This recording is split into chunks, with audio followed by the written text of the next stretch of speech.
இமயமலை அடிவாரத்தில் ஒரு மடம். அங்கே ஒரு சன்னியாசி இருந்தார். அவர்கிட்ட ஒருத்தர் வந்தார். சுவாமி, ஆசையை உதற நினைக்கிறேன், முடியல, ஒட்டிக்கிட்டே வருது அப்படின்னாராம். இப்படி உட்கார, ஒரு கதை சொல்கிறேன் அப்படின்னு சொல்லி அவர் சொல்ல ஆரம்பித்தாராம். அவர் சொன்ன கதை என்னன்னா, ஒரு ஊரில் ஒரு ஆள் இருந்தான். அவன் பேர் குப்புசாமி. அவன்கிட்ட எப்பவும் ஒரு பழைய தொப்பி இருக்கும், விடவே மாட்டான். அதனால் அவனை எல்லாரும் தொப்பி சாமி அப்படின்னு தான் கூப்பிடுறது வழக்கம். ஒரு புது தொப்பி வாங்கிக்கப்படாதாப்பா அப்படின்னு நண்பர்கள்லாம் சொல்லி பார்த்தாங்க. பணத்துக்கு எங்கே போவேன் அப்படின்னு விட்டானான். பணம் வச்சிருக்கான், செலவு பண்ண மனசு வரல. மகா கஞ்சன். பழைய பாட்டில்கள்லாம் வாங்கி விற்றுக்கிட்டு இருந்தான். அப்படி ஒரு தடவை பழைய கண்ணாடி சாமான்களை ஏலத்தில் எடுத்தப்போ அதில் ஒரு அருமையான சென்ட்டு பாட்டில் கிடச்சிது. உடனே ஒரு ஐடியா பண்ணான். அந்த சென்ட்டை சின்ன சின்ன பாட்டில்களில் அடைச்சி ஜன்னல் ஓரமாக அடுக்கி வச்சுட்டான். அதை விற்றா நிறைய பணம் கிடைக்குமே.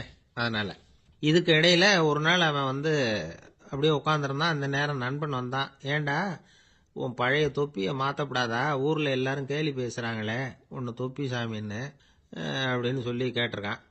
இந்த சென்ட்டு பாட்டில் விற்றதும் பணம் வரும், அதுக்கப்புறம் பார்க்கலாம் அப்படின்னு நானா இவன். சரி வா, நீச்சல் குளத்துக்கு போயிட்டு வருவோம் அப்படின்னு கூப்பிட்ருக்கான் நண்பன். 2 பேரும் போனாங்க. அதே நேரம் அந்த ஊர் நீதிபதியும் அங்கே குளிக்க வந்தாராம். அவர்கிட்ட இருந்தது விலை வசந்த ஒரு புது தொப்பி. அதை அங்கே இருந்த ஸ்டாண்டில் மாட்டிவிட்டு குளிக்க போனார். இதுக்கிடையில் குப்புசாமி குளிச்சுட்டு வந்தான். அவனுடைய பழைய தொப்பியை காணலை. அந்த புது தொப்பியை பார்த்தா இது நண்பனுடைய வேலை தான் அப்படிங்கிறதாக புரிஞ்சுக்கிட்டு அதை எடுத்து மாட்டிட்டு வந்துட்டான். நீதிபதி குளிச்சுட்டு வந்து பார்க்குறாரு, தொப்பியை காணும். போலீஸில் புகார் கொடுத்தார். அவங்க தேடினாங்க. ஒரு மூலையில் பழைய தொப்பி கிடச்சிது. அடடா, இது நம்ம குப்புசாமியோட தொப்பி இல்லையா அப்படின்னு நானா ஒருத்தன். உடனே அவன் வீட்டுக்கு தேடிட்டு போயிருக்காங்க. அங்கே போய் பார்த்தா புது தொப்பி அங்கே இருக்குது. உடனே அவனுக்கு 1000 ரூபாய் அபராதம் போட்டாங்களாம். அவன் பணத்தை கட்டிவிட்டு ரொம்ப எரிச்சலோடு வீட்டுக்கு வந்தான். பழைய தொப்பி கண்ணில் பட்டது. மறுபடியும், உன்னால தானே எனக்கு 1000 ரூபா நஷ்டம் அப்படின்னு சொல்லி அதை எடுத்துக்கிட்டு அப்படி போயிருக்கான். அந்த ஊர் குளத்தில் வீசி எரிஞ்சிட்டு வந்துட்டான். அது மீன் பிடிக்கிற ஒருத்தன் கையில் சிக்கிச்சு. அவன் வர்ற வழியில் அதை எடுத்து வேகமாக வீசி எறிஞ்சான். அது நேராக குப்புசாமி வீட்டு ஜன்னல் வழியாக உள்ளே இந்த சென்ட்டு பாட்டில்கள் மேலே விழுந்து எல்லாம் உடஞ்சி நொறுங்கி போச்சு. குப்புசாமி பார்த்தான். தோட்டத்தில் ஆழமாக ஒரு குழியை வெட்டினான். அந்த தொப்பியை போட்டான், மூடிவிட்டான். இதை அடுத்த வீட்டுக்காரன் பார்த்தான். ஏதோ புதையல் தான் வச்சிருக்கான் போல இருக்குன்னு நினச்சான். போலீஸில் போய் புகார் கொடுத்துட்டான். மறுபடியும் போலீஸ் குழியை தோண்டினாங்க. பழைய தொப்பி மறுபடியும் வெளியில் வந்தது. எல்லாரும் சிரிக்கிறாங்க. அன்னைக்கு ராத்திரியே அந்த தொப்பியை எடுத்துக்கிட்டு நேராக புறப்பட்டான். ஒரு கல்லில் அதை சேர்த்து கட்டி குடிநீர் தொட்டி இருக்கும்ல, அதில் போட்டுட்டு வந்துட்டான். இனிமேல் என்ன பண்ணும் பார்ப்போன்னு. ஒரு நாள் திடீர்னு குழாயெல்லாம் அடைப்பட்டு போச்சு. மாநகராட்சி அலுவலர்கள் என்னன்னு பார்த்தா அந்த பழைய தொப்பி குழாயை அடைச்சிக்கிட்டு இருக்குது. இது குப்புசாமியோட தொப்பிங்கிறது தான் எல்லாருக்கும் தெரியுமே. உடனே குடிநீரை பாழாக்கணத்துக்காக குப்புசாமிக்கு கோர்ட்டு 2500 ரூபாய் அபராதம் போட்டுவிட்டுது. அதையும் கட்டிவிட்டு வெளில வந்தான். கடைசியாக முடிவு பண்ணான். ஒரு நெருப்பு குச்சியை கிழிச்சான். தொப்பியை கொளுத்தினான். எரிஞ்சுது. எடுத்து வெளில எரிஞ்சான். கொஞ்ச நேரத்தில் தீ அணைப்பு படம் வந்துட்டுது. ஆமாம், இவன் எடுத்து எரிஞ்சது வெளியில் விழுந்து வீட்டு கூரையே பற்றிக்கிட்டு எரிய ஆரம்பிச்சுட்டுது. அவனோட பணத்தாசையும் அதோட சேர்ந்து எரிஞ்சு போச்சான். இப்படி ஒரு கதை. இந்த கதையை சொல்லி முடிச்சார் அந்த இமயமலை அடிவாரத்தில் இருந்த சன்னியாசி. இப்போ அந்த குப்புசாமி எங்கே இருக்கிறான்னு கேட்டார் எதிரில் இருந்தவர். இதோ உன் எதிரிலே இருக்கிறான், நான் தான் அந்த குப்புசாமி அப்படின்னாரான் அந்த சன்னியாசி. அந்த குப்புசாமி கிட்ட இருந்தது மாதிரி ஒரு பழைய தொப்பி நம்ம ஒவ்வொருத்தர்கிட்டையும் உண்டு. அதை எப்படி தொலைக்கிறதுன்னு தெரியாமல் தடுமாறிக்கிட்டு இருக்கிறோம். அது என்ன தொப்பிங்கிறீங்களா? அதுதான் நம்மை சூழ்ந்திருக்கிற மாயை அப்படிங்கிறார் சுவாமி சின்மயானந்தர். மெய்ஞானம் கிடைக்கிறப்போ மாயை எரிஞ்சு போகும் அப்படிங்கிறது அவருடைய கருத்து. நம்மால் ஒருத்தர் வேகமாக ஓடி வந்தார். காலில் மாட்டியிருந்த பழைய செருப்பு 2ஐயும் ஆவேசமாக தூக்கி ஒரு கிணத்துல போட்டுட்டு வெறுங்காலோட நடந்து வந்துகிட்டு இருக்கிறார். ஏன் அப்படி பண்ணீங்க அப்படின்னு கேட்டோம். அந்த செருப்புக்கு சொந்தக்காரன் பின்னாடி வந்துகிட்டு இருக்கிறான், அதனால் அப்படி பண்ணேன் அப்படிங்கிறார் இவர். ஒரு கடைக்கு போனேன். 5 ரூபா பணத்தை எடுத்து கொடுத்தேன். ஒரு தினசரி பத்திரிகையை கேட்டேன். அவர் உடனே அங்கே அடுக்கி வச்சிருந்த பத்திரிகையில் ஒன்று எடுத்து என் கையில் கொடுத்தார். வாங்கிக்கிட்டேன். மீதி பணத்தை எடுத்தார். அதையும் என் கையில் கொடுக்கணும்ல, கொடுக்கல. எதிரில் இருந்த பலகையில் வச்சு எடுத்துக்க சொன்னார். எப்பவும் அவர் அப்படி தான் பண்ணுவார். நானும் எடுத்துக்கிட்டு வந்துடுவேன். இவர் ஏன் இப்படி பண்ணுறாருங்கிறது எனக்கு ரொம்ப நாளாக ஒரு சந்தேகம். ஒரு நாள் அவர்கிட்டயே இதை கேட்டுவிட்டேன். ஏங்க, நீங்கள் உங்கள் கடைக்கு பொருள்கள் வாங்குறவங்களுக்கு நீங்கள் பாக்கி சில்லறையை கொடுக்குறப்போ பலகையில் வச்சு விட்றீங்க, கையில் கொடுக்க மாட்டேங்கிறீங்களே, ஏன் அப்படின்னு கேட்டேன். காசை கையில் கொடுத்தா நம்மக்கிட்ட இருக்கிற லட்சுமி போயிடுவா சார் அப்படின்னார். அதாவது பணம் செலவாயிடும் அப்படின்னு அர்த்தமா. இன்னொரு நண்பர் அவர் ஒரு நாள் வழக்கத்துக்கு மாறா ரொம்ப சோகமா உட்காந்துருக்கிறார். ஏங்க என்னாச்சு, ஏன் இப்படி கப்பலே கவிழ்ந்தது மாதிரி உட்காந்துருக்கிறீங்க அப்படின்னு கேட்டேன். கப்பலே கவிழ்ந்திருந்தா கூட நான் இப்படி கவலைப்பட மாட்டேன் சார், வேற ஒன்று நடந்து போச்சுன்னார். என்னன்னு கேட்டேன். என் உச்சந்தலையில் பள்ளி ஒன்று விழுந்துட்டுதுன்னார். அதுக்காகவா இப்படி அப்படின்னு ஆச்சரியப்பட்டேன். ஆமாங்க, பள்ளி உச்சந்தலையில் விழுந்தா பலன் என்னன்னு பஞ்சாங்கத்தில் பார்த்தேன், மரணம்னு போட்டிருக்கு அப்படின்னு சொல்லிவிட்டு அவர் தொடர்ந்து கவலைப்பட ஆரம்பிச்சிட்டார். இப்படியும் ஒருத்தர், என் கூட வேலை பார்க்குற ஒருத்தர் எப்படி தெரியுமா, தினமும் வலது காலை வச்சு தான் ஆஃபீஸுக்கு உள்ள நுழைவார். என்னைக்காவது தவறுதலாக இடது காலை வச்சு உள்ளே வந்துட்டார்னா அன்னைக்கு பூரா மனசு சங்கடப்படுவார், எந்த வேலையும் சரியாக ஓடாது. கேரம் போர்டு ஆடுற ஒருத்தர் எப்போ ஆட உட்காந்தாலும் ஸ்ட்ரைக்கரை கை தவறி கீழே விழுற மாதிரி பண்ணி அதுக்கப்புறம் அதை எடுத்துக்கிட்டு ஆட உட்காருவார். ஏன்னா எப்போ ஒரு தடவை நிஜமாவே அது கை தவறி கீழே விழுந்திருக்குது, அன்னைக்கு பிரமாதமாக ஜெயிச்சுட்டார். உடனே ஒரு முடிவுக்கு வந்துட்டார், கை தவறுனா லாபம் அப்படின்னு. அதுக்கப்புறம் அதையே பழக்கமாக்கிக்கிட்டார்.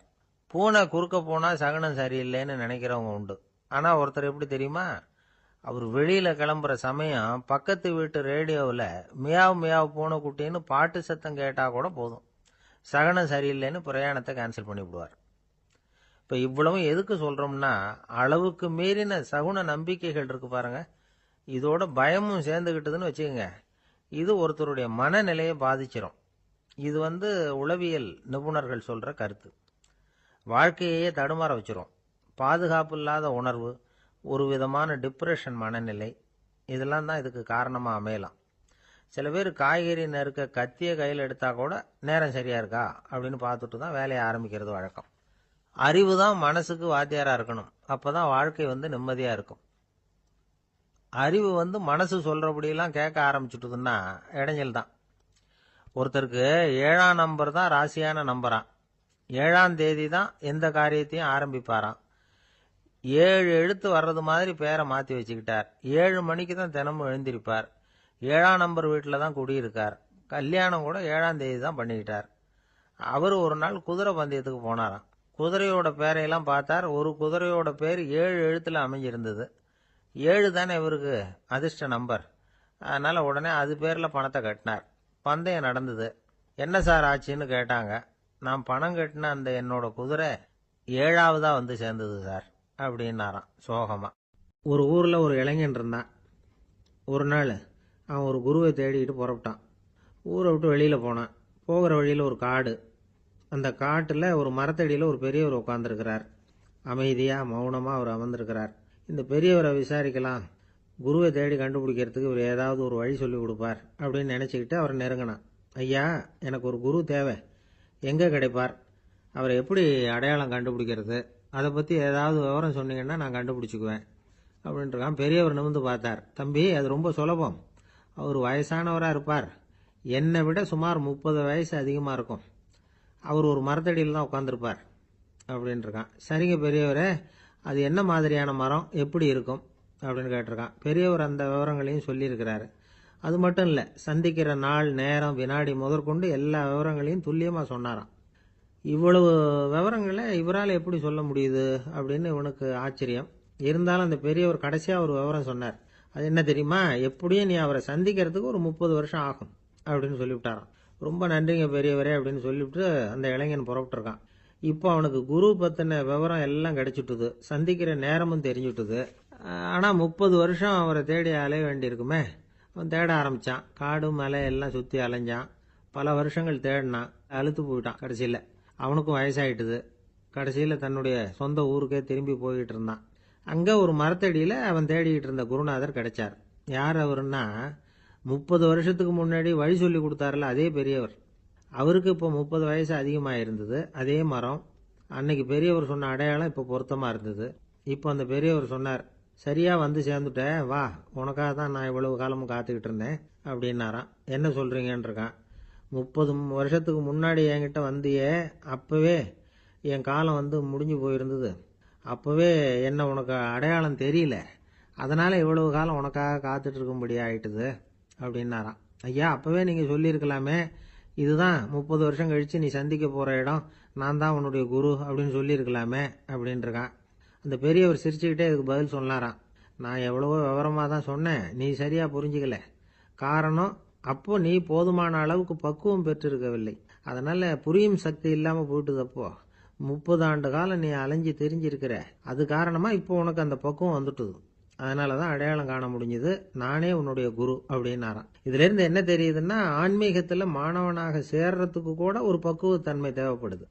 ஒரு பெரிய ஞானி, அவர்கிட்ட சீடனா இருக்க ஒருத்தன் வந்தான், எதிரில் நின்னான். ஞானி அவனை வெகு நேரம் உற்று பார்த்தார். அப்புறம் சொன்னார், சீடனா இருக்கிறது ரொம்ப சிரமம்னார். நான் தயாரா இருக்கிறேன்னா. அது இன்னமும் சிரமமாச்சே, இங்கே குருவா இருக்கிறது மட்டுமே சுலபம் அப்படின்னாராம். அப்படின்னா நான் குருவாவே ஆயிடுறேன் அப்படின்னானா. இது போலவே இந்த காலத்தில் கதை ஒன்று உண்டு. ஒரு பள்ளிக்கூடத்தில் வகுப்பு ஆசிரியர் மாணவனை திட்டிக்கிட்டு இருந்தார். டேய், நீ 100க்கு 10 மார்க் தான் வாங்கிட்டு இருக்க. இவ்வளவு மோசமா நீ படிச்சா கடைசியில் மாடு மேய்க்கிறது கூட லாய்க்கு இல்லாதவனா ஆயிடுவேன். அதுக்கப்புறம் என்ன செய்ய போறேன் அப்படின்னாராம். பையன் தலையை சொரிஞ்சுக்கிட்டே சொன்னானா, சார் அப்படின்னா ஒன்று செய்கிறேன் அப்படின்னானா. இவர் கேட்டிருக்கார், என்ன செய்ய போறேன்னு. வேற என்ன சார், உங்களை மாதிரி ஒரு ஆசிரியர் ஆயிடுறேன் அப்படின்னானா. காசியில் இருக்கிற கடவுள் காசி விஸ்வநாதர், அங்க இருக்கிற தேவி காசி விசாலாட்சி. இவங்க 2 பேரும் ஒரு நாள் பேசிக்கிட்டு இருந்தப்போ கடவுள் சொன்னார், இந்த மனிதர்களை நாம ரொம்பவும் நம்பிக்கையோட தான் படைச்சிருக்கிறோம். இருந்தாலும் அவங்களுக்கு தான் நம்பிக்கை இல்லை. எதுலேயும் ஒரு உண்மையான நம்பிக்கை இல்லாமல் வாழ்ந்துக்கிட்டு இருக்கிறாங்க அப்படின்னார். என்ன அப்படி சொல்றீங்க? அதை பாருங்க, எவ்வளவு பேர் காசியை தேடிட்டு கங்கையில் குளிச்சுக்கிட்டு இருக்கிறாங்க. அவங்கெல்லாம் நம்பிக்கை இல்லைன்னா இவ்வளவு தூரம் தேடிட்டு இங்கே குளிப்பாங்களா அப்படின்னு நாங்கள் தேவி. சரி, அதை சோதிச்சு பார்க்கலாம் அப்படின்னு 2 பேரும் முடிவு பண்ணிக்கிட்டாங்க. உடனே ஒரு திட்டம் போட்டாங்க. அது எப்படின்னா, நாம் 2 பேருமே பக்தர்கள் மாதிரி உருவத்தை மாற்றிக்கிட்டு கங்கை கரைக்கு போக வேண்டியது. நான் கங்கையில் இறங்கி குளிக்கிறேன். கொஞ்ச நேரத்தில் சுழலில் மாட்டிக்கிட்டது மாதிரி நடிக்கிறேன். நீ உடனே கரையிலிருந்து சத்தம் போடு, என்னோட வீட்டுக்காரரை யாராவது காப்பாற்றுங்களேன் காப்பாற்றுங்களேன்னு சத்தம் போடு. அதோட இன்னொன்று சொல்லு, யாராவது ஒரு புண்ணிய ஆத்மா அவர்கிட்ட போய் அவருடைய முடியை பிடிச்சி இழுக்கணும். அப்படி ஒரு சாபம் இருக்குது எங்களுக்கு. புண்ணிய ஆத்மா, அதாவது எந்த பாவமும் செய்யாத இல்லாத ஒருத்தர் தான் அவரை காப்பாற்ற முடியும். அப்படிப்பட்டவங்க யாராவது வெள்ளத்தில் குதிச்சு என்னுடைய கணவரை காப்பாற்றுங்கோ அப்படின்னு நீ சத்தம் போடு, கூச்சல் போடு. என்ன நடக்குதுன்னு பார்க்கலாம் அப்படின்னார் கடவுள். சரின்னு சொல்லி 2 பேருமா சாதாரண பக்தர்கள் மாதிரி கங்கை கரைக்கு சேர்ந்தாங்க. அவர் இறங்கி குளிச்சார். திட்டம் போட்டது மாதிரியே சுழலில் மாட்டிக்கிட்டது மாதிரி கத்துனார். கரையில் இருந்த அந்த அம்மா, ஐயோ என் கணவரை காப்பாற்றுங்களேன், யாராவது காப்பாற்றுங்களேன்னு கத்துனாங்க. பல பேர் ஓடி வந்தாங்க. உடனே இவங்க, பாவம் இல்லாத புண்ணிய ஆத்மா ஒருத்தரால தான் என்னுடைய கணவர் காப்பாற்றப்படணுங்கிறது விதி, அப்படி ஒரு சாபம் இருக்கு. அதனால புண்ணிய ஆத்மா யாராவது அவர்கிட்ட போய் அவர் முடியை பிடிச்சி தூக்குனா அவரை காப்பாற்றி போடலாம் அப்படின்னாங்க. இவங்க இப்படி சொன்னதும் எல்லாரும் திகைச்சு போய் நின்றுட்டாங்க.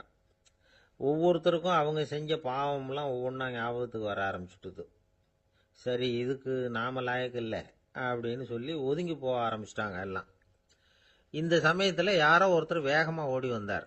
ஆற்றுல குதிச்சார். அவர்கிட்ட போனார், முடியை பிடிச்சார், தூக்குனார், அவரை காப்பாற்றி கரைக்கு கொண்டுட்டு வந்துட்டார். அப்படி காப்பாற்றின அந்த ஆளை இவங்க 2 பேரும் தனியாக கூப்பிட்டுக்கிட்டு ஒரு மண்டபத்துக்கு வந்துட்டாங்க. வந்து விசாரிக்கிறாங்க. நீ யாரப்பா அப்படின்னு கேட்குறாங்க. ஏதும் தெரியாத மாதிரி. நான் இந்த ஊர் அன்ன சத்திரத்தில் வேலை செய்கிற ஒரு சமையல்காரன் அப்படிங்கிறார். நீ கங்கையில் குளிக்கிறது உண்டான்னு கேட்டிருக்காங்க. நான் இந்த ஊர்லேயே தான் இருக்கிறேன், இருந்தாலும் தினமும் கங்கையில் குளிக்கிறது இல்லை, எப்பாவது ஒரு நாள் அங்கே குளிப்பேன் அப்படின்னார். கங்கையில் மூழ்கி எழுந்திரிச்சா பாவம்லாம் தொலையும்னு சொல்கிறாங்க. அப்படி இருக்கிறப்போ அங்கே இன்னைக்கு கங்கையில் குளிச்சுக்கிட்டு இருக்கிறவங்கெல்லாம் தங்களை புண்ணிய ஆத்மாவா நினைக்கல. கங்கையில் குளிக்காத நீ உன்னை புண்ணிய ஆத்மாவா நினச்சி என்னை காப்பாற்ற வந்திருக்கிற, அது எப்படி அப்படின்னு கேட்டார். அதுக்கு அந்த ஆள் சொல்கிறான், கங்கையில் குதிச்சதுக்கு அப்புறம் தானே உங்களை காப்பாற்ற போகிறோம். அப்படி குதிக்கும் பொழுது என்னுடைய பாவம்லாம் போயிருக்கும்ல, நான் புண்ணிய ஆத்மாவா ஆயிருப்பேனே, அதனால தான் துணிஞ்சு உங்களை காப்பாற்றினேன் அப்படின்னா. கடவுளும் தேவியும் அவனுக்கு காட்சி கொடுத்தாங்களாம். இப்படி ஒரு கதை உண்டு. அதாவது கங்கையில் குளிச்சுக்கிட்டு இருக்கிறவங்களுக்கே தங்களுடைய பாவம் போகுங்கிற நம்பிக்கை பரிபூர்ணமாக இல்லை. குளிக்காத ஒருத்தனுக்கு அந்த நம்பிக்கை இருந்தது. அதனால் அவனால் கடவுளை பார்க்க முடிஞ்சது. கடவுளை நாமளும் பார்க்க முடியுமா முடியாதா அப்படிங்கிற குழப்பம்லாம் நமக்கு வேண்டியதில்லை. நம்பிக்கையோடு வாழணுங்கிற உண்மையை மட்டும் இந்த கதையிலேருந்து புரிஞ்சுக்கிட்டா போதும். ஏன்னா இந்த கதையை கேட்டுட்டு ஒரு நண்பன் குதர்க்கமாக ஒரு கேள்வி கேட்டான். ஏன் சார், கங்கையில் குளிச்சா பாவம் போயிடும்னு சொல்கிறீங்களே, நான் எனக்கு வேண்டாத ஒருத்தனை அழைச்சிட்டு போய் கங்கையிலேயே தள்ளி விட்டுட்டு அதுக்கப்புறம் அங்கேயே முழுக்க போட்டுட்டு நான் செஞ்ச பாவத்தை அதுலேயே கழுவி விட்டுட்டு மறுபடியும் உங்ககிட்ட வந்துடுறேன்னு வச்சுக்கோங்க, நீங்கள் என்னை புண்ணிய ஆத்மான்னு ஏற்றுக்குவீங்களா அப்படிங்கிறான்.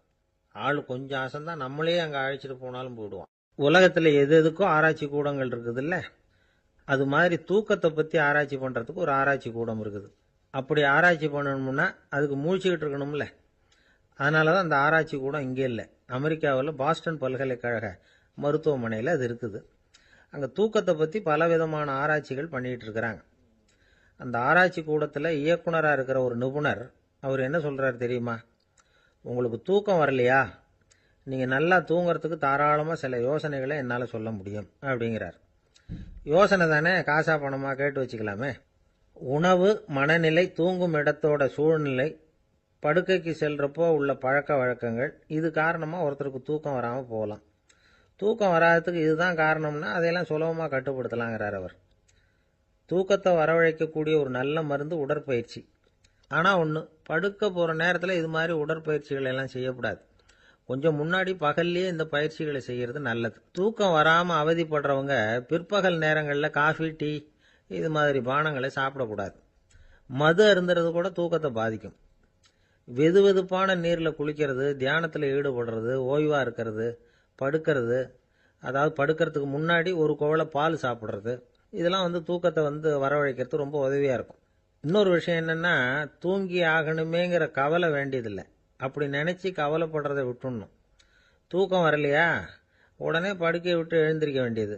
வெளியில் வாங்க, வேறு ஏதாவது வேலையில் ஈடுபடுங்க, கொஞ்சம் நேரம் உலாவுங்க, அல்லது ஏதாவது ஒரு புஸ்தகத்தை எடுத்து படிங்க. களைப்பு ஏற்பட்டால் மறுபடியும் படுக்கைக்கு போங்க, தூக்கம் தானாக வந்துடும். ஒரு விஷயத்தை மட்டும் நல்லா ஞாபகத்தில் வச்சுக்கணும். படுக்கைக்கு போகிறப்போ உங்கள் மற்ற எல்லா பிரச்சனைகளையும் மறந்துடணும். அது எப்படி சார் முடியும், அந்த நேரம் தானே எல்லா பிரச்சனையும் வரிசையாக ஞாபகத்துக்கு வருது அப்படின்னு நாம் நினைக்கலாம். ஆனால் பழக்கத்தில் அதை நாம் மாற்றிக்க முடியும். கொஞ்சம் முயற்சி பண்ணணும், அவ்வளோதான். இது எல்லாமே ஆராய்ச்சி பண்ணி பார்த்துட்டு அந்த நிபுணர் சொல்கிற கருத்து தான். இன்னொரு விஷயமும் அவர் சொல்கிறார். அது என்னென்னா, உடல் கோளாறு காரணமாக தூக்கம் வராமல் அவதிப்படுறவங்களுக்கெல்லாம் இந்த யோசனைகள் சரியாக வராது அப்படிங்கிறார். அதுக்கெல்லாம் மருத்துவ சிகிச்சை கொடுத்து தான் சரி பண்ணணும். சில பேருக்கு நடு ராத்திரியில் மூச்சு திணறல் ஏற்பட்டு தூக்கம் வராமல் போயிடும். ஊரெல்லாம் தூங்குறப்போ தான் மட்டும் தூங்காமல் மூழ்கிட்டு இருக்கிறது, ஊரெல்லாம் மூழ்கிட்டு இருக்கிறப்போ தான் மட்டும் தூங்குறது, இது மாதிரி கோளாறுகளால் சில பேர் பாதிக்கப்படலாம். காலு தசை முறுக்கிக்கிறதுனால சில பேருக்கு அடிக்கடி இழிப்பு வரலாம். மன அழற்சி காரணமாக சில பேருக்கு தூக்கம் வராது. இது மாதிரி கோளாறுகளுக்கெல்லாம் அதுக்கு தகுந்த மாதிரி சிகிச்சை கொடுத்து தான் சரி பண்ண வேண்டியிருக்கும். எந்த கோளாறும் இல்லாமல் தூக்கம் வரலைன்னா ஆரம்பத்தில் சொன்ன முறைகளை கடைபிடிச்சு பார்க்கலாம். தூக்கம் வந்ததுன்னா யோசனை சொன்ன அந்த நிபுணருக்கு நன்றி சொல்லலாம். ஒருத்தர், ஏன் சார் பஸ்ஸில் தூங்குறது கெட்ட பழக்கமானு கேட்டார். இல்லையே, நான் கூட பஸ்ஸில் போகிறப்ப தூங்கிட்டு தானே போவேன் அப்படின்னார் இன்னொருத்தர். அப்புறம் ஏன் என்ன டிரைவர் வேலை வேணாம்னு வீட்டுக்கு அனுப்பி வச்சுட்டாங்க அப்படின்னாராம் அவர். ஜவஹர்லால் நேரு பிரதமராக இருந்த சமயம் அவர் ஒரு தடவை சென்னைக்கு வந்திருக்கிறார். இங்கே சில முக்கிய நிகழ்ச்சிகளில் கலந்துக்கிறதுக்காக வந்திருந்தார். ஆளுநர் மாளிகையில் ஒரு நாள் ராத்திரி தங்கி மறுநாள் புதுடெல்லி புறப்படுறதாக ஏற்பாடு. நிகழ்ச்சியிலெல்லாம் முடிச்சுக்கிட்டு ஆளுநர் மாளிகையில் தங்கி இருக்கிறார். அன்றைக்கு இரவு படிக்கிறதுக்கு ஒரு முக்கியமான புத்தகம் அவருக்கு தேவைப்பட்டது. அந்த சமயத்தில் உலக அளவில் ஒரு முக்கியமான பொருளாதாரம் சம்பந்தமான ஒரு புத்தகம் வெளியாகி இருக்கிற விஷயம் அவருக்கு தெரியும். அந்த புத்தகம் மெட்ராஸுக்கு வந்திருக்குமா, அது இங்கே கிடைக்குமா அப்படின்னு விசாரிச்சிருக்கிறார் நேருஜி. அவர் இப்படி கேட்ட உடனே அங்கே இருந்தவங்கெல்லாம் ரொம்ப பரபரப்பாக செயல்பட ஆரம்பிச்சுட்டாங்க. முக்கியமான இடங்கள்ல எல்லாம் விசாரிச்சிருக்கிறாங்க, அந்த புத்தகம் உங்ககிட்ட இருக்கான்னு. சென்னையில் உள்ள கன்னிமாரா நூல் நிலையத்துக்கு எப்படியும் அந்த புத்தகம் வந்திருக்கணும் அப்படின்னு ஒரு நம்பிக்கை. அங்கே விசாரித்தாங்க. அந்த புத்தகம் 2 நாளைக்கு முன்னாடி தான் அங்கே வந்திருக்குது அப்படிங்கிற விஷயம் தெரிஞ்சுது. உடனே எல்லாரும் அங்கே ஓடினாங்க. அவங்களுக்கு இன்னொரு சந்தேகம், புத்தகம் வந்திருக்கு சரி, அது இந்த சமயத்தில் வேற யாரும் படிக்கிறதுக்கு எடுத்துகிட்டு போயிருக்கக்கூடாதே அப்படிங்கிற சந்தேகம். இருந்தாலும் மனசுக்குள்ள ஒரு தைரியம், இப்படி ஒரு புத்தகம் வெளிவந்திருக்கிற விஷயமே நேருஜி சொல்லி தான் நமக்கே தெரியும். அதுவும் இல்லாமல் உலக பொருளாதாரம் சம்பந்தமான ஏதோ ஒரு புத்தகம் அது. அதை போய் இந்த நேரத்தில் அவ்வளவு ஆர்வமாக யார் எடுத்துகிட்டு போயிட போகிறாங்க அப்படிங்கிற தைரியம். இந்த தைரியத்தோடு அந்த நூல் நிலையத்துக்கு ஓடினாங்க. புத்தகத்தை தேடுனா அது கிடைக்கல. யாரோ எடுத்துகிட்டு போயிருக்கிறாங்க. நேருவுக்கு மட்டுமே தெரிஞ்சிருந்த அந்த புத்தகம் பற்றின விஷயம் சென்னையில் வேற ஒருத்தருக்கும் தெரிஞ்சிருக்குது. உடனே எல்லாரும் பரபரப்பா அந்த அதுக்குன்னு இருக்கிற ரிஜிஸ்டர் இருக்குல்ல, பதிவேடு, அதை புரட்டி பார்க்குறாங்க யார் எடுத்துகிட்டு போகிறாங்கன்னு தெரிஞ்சுக்கிறதுக்காக. எடுத்துகிட்டு போனவங்க அதில் கையெழுத்து போட்டிருப்பாங்கல்ல, அதை பார்த்து யாருன்னு தெரிஞ்சுக்கலாம் அப்படிங்கிறதுக்காக தான் அதை புரட்டுறாங்க. அதோ அந்த புத்தகத்தோட பேர் பக்கத்தில் அதை எடுத்துக்கிட்டு போனவங்க கையெழுத்து உத்து பார்க்குறாங்க எல்லாரும். அதில் போட்டிருக்குது பேர் CN அண்ணாதுரை அப்படின்னு எழுதியிருந்தது. அவர் தான் பேரறிஞர் அண்ணா. நேரு படிக்க விரும்பின ஒரு புத்தகத்தை அதே நேரம் படிக்க விரும்பின இன்னொரு தலைவர் இவர். படிக்கிறதுல அவருக்கு இருந்த ஆர்வத்தை நாம் தெரிஞ்சுக்கணும்னா அதுக்கு எவ்வளவோ சம்பவங்கள் இருக்குது. கடைசி காலத்தில் அவர் அடையாறு மருத்துவமனையில் படுத்திருக்கிறார். அவருக்கு ஒரு முக்கியமான அறுவை சிகிச்சை செய்ய வேண்டியிருக்குது அவசரமாக. அமெரிக்காவிலேருந்து டாக்டர் மில்லர் வந்திருக்கிறார். அவர்கிட்ட கேட்குறார், டாக்டர் நாளைக்கே அறுவை சிகிச்சை செய்ய போகிறீங்களா அப்படின்னு. ஆமாங்கிறார் டாக்டர் மில்லர். நாளைக்கு மறுநாள் செஞ்சுக்கிறேனே அப்படின்னாரான் அண்ணா. ஏன் ஏதாவது நாள் பார்க்குறீங்களான்னு கேட்டிருக்கார். இல்லை, ஒரு புத்தகத்தை படிச்சுக்கிட்டு இருக்கிறேன், அதை நாளைக்குள்ளே முடிச்சிருவேன், அதுக்கப்புறம் நான் இறந்தாலும் கவலை இல்லை அப்படின்னாரான் இவர். அவர் தான் அறிஞர் அண்ணா. சங்ககால நூல்கள்லேருந்து சமீபத்தில் வந்த நூல்கள் வரைக்கும் எல்லாம் அவர் படிச்சிருக்கிறார். ஒரு திருமண விழாவில் அவர் பேசும்பொழுது சொன்ன விஷயம் இது. சங்க காலத்தில் காதலியை மணக்க விரும்புகிறவனுக்கு அவனுடைய தந்தை வீர சோதனைகள்லாம் வைப்பார். போய் புலிப்பல் கொண்டுகிட்டு வா, அப்போதான் என் பொண்ணை கொடுப்பேன் அப்படின்னு சொல்லுவார். காதலன் உடனே காட்டுக்கு போவான், ஒரு புலியை கொன்று அதனுடைய பல்லை கொண்டுகிட்டு வருவான். அதை வீர பதக்கத்தில் பதிச்சு அவனுக்கு மாமனார் சூட்டுவார் கல்யாண சமயத்தில். இப்போலாம் காதலன் கிட்ட அப்படி சொல்ல முடியாது. இப்போலாம் காதலன் கிட்ட காட்டுக்கு போய் புலிப்பல் கொண்டுகிட்டு வான்னு யாராவது சொன்னால் புலி தான் மாப்பிள்ளையாக வந்து சேரும் அப்படின்னார். வாழ்க்கையில் சில சந்தர்ப்பங்களில் நாம் சில அவமானங்களை சந்திச்சே தீர வேண்டியிருக்கு. என்ன பண்ணுறது, காலம் அப்படி. அவமானப்படுறவங்க உடனே அடங்கி போயிடுறது தான் உலக வழக்கம். அவமானப்பட்டால் உடனே சீறி எழறவங்களும் உண்டு. ஆனால் அதையே ஒரு சவாலாக எடுத்துக்கிட்டு முன்னுக்கு வர்றவங்களும் சில பேர் இருக்கிறாங்க. அவங்க ரொம்ப அபூர்வம். இன்னைக்கு மனோதத்துவ நிபுணர்கள்லாம் என்ன சொல்கிறாங்க தெரியுமா? அவமானப்பட்டுட்டா உடனே அடங்கி போயிடக்கூடாதான். அதையே ஒரு சவாலாக எடுத்துக்கிட்டு மனசில் ஒரு வைராக்கியத்தோட முயற்சி பண்ணினா வாழ்க்கையில் எல்லாரும் முன்னேறலாமா. அவமானம்ங்கிறத நாம் வைராக்கியமாக மாற்றிக்கணும்.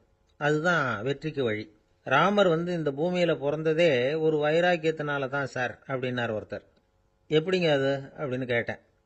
அவர் சொன்னார், தசரதருக்கு ராமர் குழந்தையா பிறக்கணும், அப்போ தான் இங்கே இருக்கிற கஷ்டங்கள்லாம் நீங்கும் அப்படின்னு சர்வ லோகமும் எதிர்பார்த்துக்கிட்டு இருக்குது. ஆனால் அவர் எப்போ பிறப்பார் அப்படின்னு யாருக்கும் தெரியல. அந்த காரியம் சீக்கிரம் நடக்கணுமே, அதுக்கு என்ன பண்ணுறது? நாரதர் வந்தார் ஒரு நாள் தசரதரை தேடி.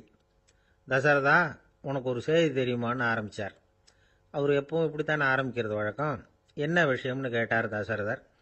தசரதா, நீ அடிக்கடி உன்னோட தேரில் ஏறிக்கிட்டு தேவலோகத்துக்கு போகிற, அங்கே போகிற வர்ற எல்லாம் பண்ணிகிட்டு இருக்க, எல்லாம் சரி. தேவலோகத்திலையும் உன்னை நல்லபடியாக தான் வரவேற்கிறாங்க. தேவேந்திரன் உன்னை பிரியமாக அழைச்சிட்டு போய் தன்னுடைய அரியாசனத்திலேயே தனக்கு பக்கத்திலேயே உட்கார வைக்கிறான். நீயும் சந்தோஷமாக உட்காந்து பேசிவிட்டு வந்துடுற. ஆனால் நீ இங்கே வந்ததுக்கு அப்புறம் அங்கே என்ன நடக்குது தெரியுமா உனக்கு அப்படின்னாரான் நாரதர். என்ன நடக்குது எனக்கு ஒன்றும் தெரியலையே அப்படின்னாரான் தசரதர். நாரதர்கிட்ட கிட்டத்தில் கேட்டிருக்கார், கொஞ்சம் சொல்லுங்கள் என்னது அப்படின்னு. அவர் நெருங்கி வந்தாரான் நாரதரும். மெதுவாக அவர் காதோட காதாக சொன்னாராம். அதாவது நம்ம பாஷையில் சொல்லப்போனால் பற்ற வைக்கிறார். நீ அங்கே தேவேந்திரங்கிட்ட உட்காந்து பேசிவிட்டு வந்த பிறகு நீ அங்கே உட்காந்துருந்த அரியாசனத்தை தண்ணி ஊற்றி கழுவி சுத்தப்படுத்துகிறாங்க. நீ என்ன அந்த அளவுக்கு சுத்தம் இல்லாத ஆளா, தினம் குளிக்காமையா இருக்கிற அப்படின்னாராம். தசரதருக்கு இது ரொம்ப அவமானமாக போயிட்டுது. அப்படியே செய்கிறாங்க அப்படின்னாராம். ஆமாம், நீ வேணும்னா நான் சொல்கிறது உண்மையா இல்லையா அப்படின்னு சோதனை பண்ணி பார்த்துக்கோ அப்படின்னாரான் நாரதர். உடனே தசரதர் இதுக்காகவே புறப்பட்டு தேவலோகம் போனார். அங்கே வழக்கம் போலவே இவரை கூப்பிட்டு உட்கார வச்சு பேசிக்கிட்டு இருந்தான் தேவேந்திரன். கொஞ்ச நேரம் பேசிக்கிட்டு இருந்துட்டு சரி நான் கிளம்புறேன்னு புறப்பட்டார். சரி, அவனும் வாசல் வரைக்கும் வந்து வழி அனுப்பி வச்சுட்டு உள்ளே போயிட்டான். தசரதர் வெளியில் கொஞ்ச நேரம் மறைஞ்சு இருந்துட்டு மெதுவாக உள்ளே எட்டி பார்த்தார் என்ன நடக்குதுன்னு. நாரதர் சொன்னது உண்மைதான். தசரதர் உட்கார்ந்திருந்த ஆசனத்தை அங்கே 2 தேவர்கள் கழுவி சுத்தப்படுத்திக்கிட்டு இருக்கிறாங்க. தசரதரால் இதை தாங்கிக்க முடியல. அவருக்கு ரொம்ப அவமானமாக போச்சு. நேராக கிடுகிடுன்னு தேவேந்திரங்கிட்டே போனார். நான் உட்கார்ந்திருந்த இருக்கையை சுத்தம் பண்ணுறியே, நான் என்ன அந்த அளவுக்கு பாவியா அப்படின்னு கேட்டார். ரொம்ப கோபமாக கேட்டார். தசரதரே, மனுஷனுக்கு 3 கடன்கள் உண்டு. தேவ கடன், ரிஷி கடன், பித்ரு கடன். இதை தீர்க்காதவன் பாவியாகிறான். இதில் மகனை பெறுவதால் தான் பித்ரு கடன் தீரும். உனக்கு மகன் கிடையாது, அதனால நீ பாவியாகிற. பாவி உட்கார்ந்திருந்த இடம்ங்கிறதுனால அதை சுத்தம் செய்ய வேண்டியது எங்கள் கடமை அப்படின்னு நானா தேவேந்திரன். இந்த இடத்துல தசரதருக்கு ஏற்பட்ட அவமானம் ஒரு வைராக்கியமாக மாறிச்சு. தேவேந்திரனே கேட்டுக்கோ, ஒரு மகனை பெற்ற பிறகுதான் இந்த சபையில் மறுபடியும் அடி எடுத்து வைப்பேன் அப்படின்னு சொல்லிவிட்டு போயிட்டாராம். போய் புத்திர காமேஷ்டி யாகம் பண்ணார். புத்திரர்கள் பிறந்தார்கள். இந்த கதையில் உள்ள கருத்து என்னன்னா, தேவேந்திரன் தசரதரை அப்படி அவமானப்படுத்தலைன்னா அவருக்கு இப்படி ஒரு வைராக்கியம் பிறந்திருக்குமா? யோசிச்சு பார்க்கணும். நமக்கு ஏற்படுகிற சில அவமானங்களையும் வைராக்கியமாக மாற்றிக்குவோம். அப்படி மாற்றிக்கிட்டோம்னா வாழ்க்கையில் வந்து முன்னேறலாம். நம்ம ஆளுங்க சில பேர் அவமானத்தை வந்து வைராக்கியமாக மாற்றிக்கிறது எப்படி தெரியுமா? நம்மகிட்ட ஒரு பையன் சொன்னான், எங்கள் அப்பா என்னை எல்லாருக்கும் முன்னாடி வச்சு திட்டிவிட்டார். பொறுப்பு இல்லாமல் ஊர் சுற்றுறேன்னு சொல்லி அவமானப்படுத்தி விட்டார். இனிமேல் நீ என் முகத்திலேயே முழிக்காதரா போடான்னு வேற சொல்லிவிட்டார். எனக்கு ரோஷம் வந்துட்டுது. அந்த அவமானத்தை வைராக்கியமாக மாற்றிக்கிட்டேன். அன்னையிலேருந்து அவர் முகத்திலேயே முழிக்கிறது இல்லை அப்படின்னா. அப்படியான்னு கேட்டோம். ஆமாங்க, அவர் வீட்டில் இல்லாத நேரமாக பார்த்து உள்ள சமையல் கட்டுக்கு போய் சாப்பிட்டுட்டு நைஸாக வெளியில் வந்துடுவேன் அப்படிங்கிறான் அவன். ஒரு ஊரில் ஒரு ராஜா இருந்தார். அவர் ஒரு பூனை வளர்த்தார். ரொம்ப செல்லமாக அவர் அந்த பூனையை வளர்த்தார். அவர் என்ன பண்ணுவார் தெரியுமா? இரவு நேரத்தில் அந்த பூனையோட தலையில் ஒரு விளக்க வச்சுருவார். அந்த பூனை ரொம்ப ஜாக்கிரதையாக அந்த விளக்கு கீழே விழுந்துடாமல் பார்த்துக்கும். தலையை ஆட்டாமல் ரொம்ப நிதானமாக ராஜா பின்னாடி நடந்து போய்கிட்டே இருக்கும். அந்த விளக்கு வெளிச்சத்தில் எல்லா வேலைகளையும் செஞ்சிருவார். கையில் ஒரு விளக்கை தனியாக எடுத்துகிட்டு போக வேண்டிய அவசியமே இல்லை. விளக்கை தூக்கிட்டு போகிற வேலையை அந்த பூனை பார்த்துக்கும். அதனால் ராஜாவுக்கு அந்த பூனை மேலே ரொம்ப பிரியம். மந்திரிகளையெல்லாம் கூப்பிட்டு அவங்கக்கிட்ட சொல்லுவார், பார்த்தீங்களா இந்த பூனை எவ்வளவு விசுவாசமாக நடக்குது, என் பேரில் எவ்வளவு மரியாதை பார்த்தீங்களா அதுக்கு அப்படிம்பார். இதை கேட்டுவிட்டு அங்கிருந்த அமைச்சர்களில் ஒருத்தர் சொன்னார், மன்னா நீங்கள் சொல்கிறது சரிதான், இருந்தாலும் இந்த பூனையோட விசுவாசத்தை நாம் கொஞ்சம் சோதித்து பார்க்க வேண்டியிருக்கு அப்படின்னாராம். சரி, உங்கள் ஆசையை ஏன் கெடுக்கணும், நல்லா சோதிச்சு பாருங்க அப்படின்னு சொல்லிவிட்டார் ராஜா. உடனே அந்த அமைச்சர் என்ன பண்ணார் தெரியுமா? எங்கேயோ புறப்பட்டு போனார். ஒரு 5-6 எலிகளை பிடிச்சிக்கிட்டு வந்தார். அரண்மனையில் ராஜா ஏதோ வேலை பார்த்துக்கிட்டு இருக்கிறாரு. பக்கத்தில் அந்த பூனை ரொம்ப பணிவாக நின்றுக்கிட்டு இருக்குது. அது தலையில் விளக்கு எரிஞ்சிக்கிட்டு இருக்கு. அமைச்சர் தான் பிடிச்சிக்கிட்டு வந்த எலிகளை அந்த பூனை பார்வையில் படுறது மாதிரி எதிரில் விட்டார். அந்த எலிகள்லாம் அங்கேயும் இங்கேயும் ஓட ஆரம்பிச்சுது. அதை பார்த்தது பூனை, அவ்வளவுதான். தலையில் இருக்கிற விளக்கை பற்றியும் கவலைப்படலை, ராஜாவை பற்றியும் கவலைப்படல. ஒரே பாய்ச்சலாக பாஞ்சு எலிகளை துரத்த ஆரம்பிச்சுட்டுது. தலையில் இருந்த விளக்கு எங்கேயோ போய் விழுந்தது, அணைஞ்சு போச்சு. இருட்டில் ராஜா தடுமாற ஆரம்பிச்சுட்டார். இந்த சமயத்தில் அந்த அமைச்சர் மறுபடியும் விளக்கை ஏற்றினார். வெளிச்சம் வந்தது. அதுக்கப்புறம் அந்த அமைச்சர் பேசினார், அரசே, பூனையோட விசுவாசத்தை பார்த்தீங்களா? எலி அது கண்ணில் படுற வரைக்கும் தான் விசுவாசமாக இருந்தது. அது மாதிரி எலியை பார்த்ததும் எல்லாத்தையும் விட்டுட்டு அதை துரத்த ஆரம்பிச்சுட்டு பார்த்தீங்களா? தான் அந்த பூனையை பற்றி நினைச்சது தப்புங்கிறது அதுக்கப்புறம் தான் அந்த ராஜாவுக்கு புரிஞ்சுதான். சரி, இப்போ எதுக்கு இந்த கதையெல்லாம் அப்படிங்கிறீங்களா? இந்த பூனை மாதிரி தான் நம்ம மனசும். மனசை எவ்வளவுதான் பயிற்சி கொடுத்து பக்குவமாக வச்சிருந்தாலும் பார்க்கறதுக்கு பரமசாது மாதிரி தான் இருக்கும். பார்க்க வேண்டியதை பார்த்துட்டுதுன்னா பாஞ்சிரும். இந்த பூனை மாதிரி புலன் இன்ப பொருள்கள் கிட்டாத வரைக்கும் மனம் அடங்கி இருக்கிறது மாதிரி தான் தெரியும். கொஞ்சம் வாய்ப்பு கிடைச்சாலும் அது குதிக்க ஆரம்பிச்சிரும், தப்பு பண்ண ஆரம்பிச்சிரும். பெரிய பெரிய முனிவர்கள் வாழ்க்கையில் நடந்த வீழ்ச்சி இதை தான் நிரூபிக்குது. புலன்களின் ஆற்றல் அதிகம். அதனால மனக்கட்டுப்பாடு பயிற்சிகளில் ரொம்ப எச்சரிக்கையா இருக்கணுங்கிறார் சுவாமி சிவானந்தர். மது பழக்கத்தையே விட்டுட்டேன்னு உறுதியா இருப்பான். கடை கண்ணில் பட்டுட்டுதுன்னா கால் அவனை கேட்காமலே இழுத்துக்கிட்டு உள்ள போயிடும்.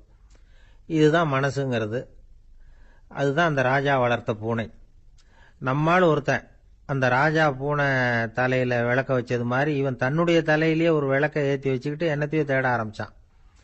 தேடிட்டு இருக்கிறான். தலையை ஆட்டாமல் நிதானமாக நடந்து ரொம்ப நேரமாக தேடிட்டு இருக்கிறான். அந்த சமயம் அங்கே வந்த ஒருத்தர் என்னத்தை தேடுறீங்கன்னு கேட்டார். அதுதான் மறந்து போச்சு அப்படின்னு இழுத்தான். சரி, கொஞ்சம் இப்படி உட்காருங்க, ஞாபகம் வந்ததும் தேட ஆரம்பிக்கலாம் அப்படின்னார் அவர். இவன் கொஞ்ச நேரம் உட்காந்து யோசிச்சான். அப்புறம் திடீர்னு எழுந்திரிச்சான். ஞாபகம் வந்துட்டுதுன்னா. என்னன்னு கேட்டார். எங்கள் வீட்டில் இருந்த விளக்க எங்கே வச்சேன்னு தெரியல, அதை தான் தேடிக்கிட்டு இருக்கிறேன், ஏற்றி வைக்கலாம்னு பார்க்குறேன் அப்படின்னா. ஒரு விவசாயி விதைக்கிறதுக்காக வயல்வெளி பக்கம் போகிறார். விதைகளை அள்ளி வீசினார். அப்போ என்ன ஆச்சுன்னா, சில விதைகள் பாதை ஓரத்தில் விழுந்தது. சில விதைகள் முள் செடிகள் மண்டி இருந்த புதருக்கு இடையில விழுந்தது. சில விதைகள் நல்ல நிலத்தில் விழுந்தது. பாதை ஓரத்தில் விழுந்த விதை என்ன ஆச்சுன்னா, அதெல்லாம் பறவைகள் கண்ணில் போட்டுவிட்டுது. உடனே உட்காந்து கொத்தி தின்னுட்டு போட்டுது. அதிகமாக மண் இல்லாத பாறை பகுதியில் விழுந்த விதையெல்லாம் லேசாக வேர் விட்டு முளைக்க ஆரம்பிச்சுது. அதுக்கப்புறம் வேர் கீழேயும் ஆழமாக போக முடியல, மேலேயும் சூரிய வெப்பம் அதிகம் தாங்க முடியல, எல்லாம் காஞ்சி கருகி போட்டுது. புதர் பகுதியில் சில விதைகள் விழுந்தது இல்லையா, முள் செடிகள் காடாக மண்டி போயிருந்தது. அதனால் முளைச்சி வர்ற செடிக்கு நெருக்கடி அதிகமாக போட்டுது. சரியாக வளர முடியல, விளைச்சலும் சரியா இல்லை.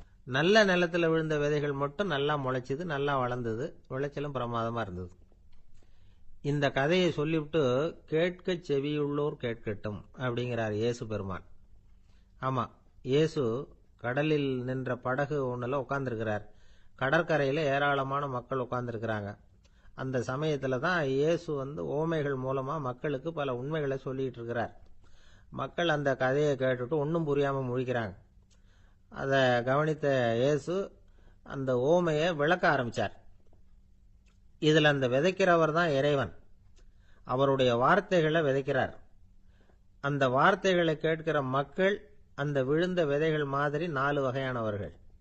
சில பேர் பாதை ஓரத்தில் விழுந்த விதைகள் மாதிரி. இறைவன் வார்த்தைகளை அவங்க கேட்குறாங்க. ஆனால் தீய எண்ணங்கள் செய்கைகள் மூலமாக விதைக்கப்பட்ட வார்த்தைகள் அழிஞ்சு போடுது. இறைவன் வார்த்தைகளை கேட்ட உடனே மகிழ்ந்து போய் உடனே சில பேர் அதை ஏற்றுக்கிறாங்க. இவங்கெல்லாம் அந்த பாறை பகுதியில் விழுந்த விதைகள் மாதிரி. அதனால் இவங்கெல்லாம் வேறு இல்லாதவங்க. கொஞ்ச காலத்துக்கு இறை வார்த்தைகளுக்கு கீழ்ப்படிந்து நடப்பாங்க. அதனால் ஏதாவது இடைஞ்சல் ஏற்பட்டால் உடனே தடுமாறுவாங்க. தங்கள்கிட்ட இருக்கிற நல்ல பண்புகளை விட்டுட்டு பாவ வழிகளுக்கு போயிடுவாங்க. முள் செடிகளுக்கு இடையில விழுந்த விதைகள் மாதிரி உள்ளவங்க யாருன்னா, இவங்களுக்கு உலக கவலை உண்டு, செல்வத்தின் மீது மயக்கம் உடையவர்கள். உலக ஆசைகள் இவங்களுக்குள்ள பூந்துடுறதுனால அங்கே இருக்கிற நல்ல பண்புகள் மறைஞ்சு போயிடுது. அதனால் அவங்களும் உபயோகம் இல்லாதவங்களா ஆயிடுறாங்க. நல்ல மனிதர்கள் நல்ல நிலத்தில் விழுந்த விதைகளுக்கு ஒப்பானவர்கள். இவங்க இறை வார்த்தையை கேட்குறாங்க, அதை ஏற்றுக்கிறாங்க, அவங்களும் நல்லபடியாக வாழுறாங்க, அடுத்தவங்களுக்கும் உபயோகமாக இருப்பாங்க. இதுதான் இயேசு சொன்ன விளக்கம். நல்ல வார்த்தைகளை கேளுங்கள், நல்ல வார்த்தைகளை ஏற்றுக்கொள்ளுங்கள், அடுத்தவங்களுக்கு உபயோகமாக இருங்க. இதுதான் பெரியவங்கள்லாம் நமக்கு சொல்லுகிற உபதேசம்.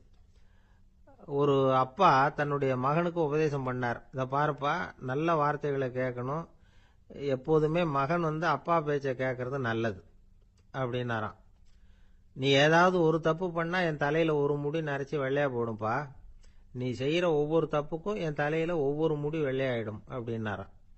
பையன் யோசிச்சான், அப்பா இப்பதான் எனக்கு புரியுது, தாத்தாவோட தலைமுடி பூராவும் வெள்ளையா இருக்கிறதுக்கு என்ன காரணம்ங்கிறது எனக்கு இப்பதான் புரியுது அப்படின்னானா. ஒரு தந்தை தன்னோட பிள்ளைய ரொம்ப தைரியசாலியா வளர்க்கணும்னு ஆசைப்பட்டார்.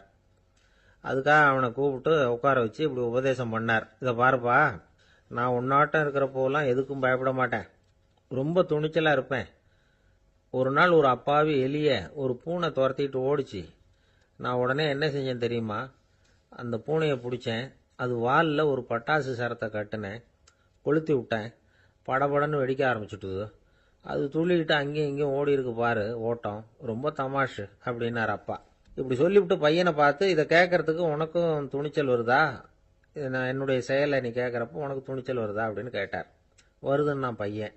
எப்படின்னா அப்படிங்கிற விவரத்தையும் சொன்னான் அவன். அதாவது எலியை விரட்டினத்துக்காக பூனை வாலில் பட்டாசு கொளுத்துனீங்க நீங்க, பூனையை விரட்டினத்துக்காக உங்க கழுத்துல பட்டாசு சரத்தை மாட்டினா என்னன்னு தோணுது எனக்கு அப்படின்னா பையன். பையனோட துணிச்சல் அப்பாவே நடுங்க வச்சுட்டுது. அது சரி, ஒரு அப்பா பிள்ளைக்கு இப்படியா உபதேசம் பண்றது? எல்லாருக்கிட்டையும் அன்பா பழகிறது எப்படி அப்படின்னு சொல்லி கொடுக்கணும். பிஞ்சு உள்ளங்கள்ல நஞ்ச தூவலாமா? ஒரு நாள் விநாயகர் ஒரு பூனையோட விளையாடிக்கிட்டு இருந்தாராம். அப்படி ஆசையா விளையாடிக்கிட்டு இருந்தப்ப அவரோட கை நகம் தவறுதலா பூனையோட முகத்துல பட்டுட்டுதான். அது ஒரு சின்ன கீறலை உண்டாகி விட்டுது. அப்பா அவர் அதை ஒரு பெருசா நினைக்கல. கொஞ்ச நேரத்துக்கு அப்புறம் விநாயகர் வீட்டுக்கு வந்தார். அவங்க அம்மா பார்வதி தேவியை பார்த்தார். பார்வதி தேவி கன்னத்துல விரலால கீறினது மாதிரி ஒரு அடையாளம் இருந்தது.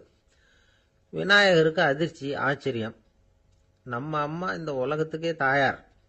அப்பேற்பட்ட அவங்க முகத்திலேயே கீறலை உண்டாக்கக்கூடியவங்க யாரா இருக்க முடியும் அப்படின்னு யோசனை பண்ணார். தாயே, உன்னுடைய கன்னத்தில் இந்த வடு எப்படிம்மா ஏற்பட்டதுன்னு கேட்டார். குழந்தாய், இது நீ செஞ்ச காரியம்தான்ப்பா. உன்னுடைய கை நகம் கீறினதுனால ஏற்பட்ட வடு தான் இது அப்படின்னாங்க அவங்க. விநாயகர் திடுக்கிட்டு போட்டார். எப்படிம்மா அது? நான் எந்த காலத்திலையும் உன்னை அப்படி கீறினதாக எனக்கு நினைவு இல்லையே அப்படின்னார். இன்னைக்கு காலையில் ஒரு பூனையை கீறினதை நீ மறந்துட்டியா அப்படின்னாங்க அந்த அம்மா. விநாயகர் திகைச்சு போய் நின்னார். பார்வதி தேவி சொன்னாங்க, இதை பார்ப்பா, இந்த உலகத்தில் இருக்கக்கூடிய எல்லா உயிர்கள்லையும் நான் இருக்கிறேன். நான் தான் இந்த உலகமாக ஆகியிருக்கிறேன். ஆகையினால நீ யாரை துன்புறுத்தினாலும் அது உண்மையிலேயே என்ன துன்புறுத்தினதாக தான் வந்து முடியும் அப்படின்னாங்க. விநாயகர் மனசுக்குள்ள ஒரு வெளிச்சம் ஏற்பட்டுதான். அதுக்கப்புறம் அவர் யாரையுமே கல்யாணம் பண்ணிக்காததுக்கு அதுதான் காரணமா.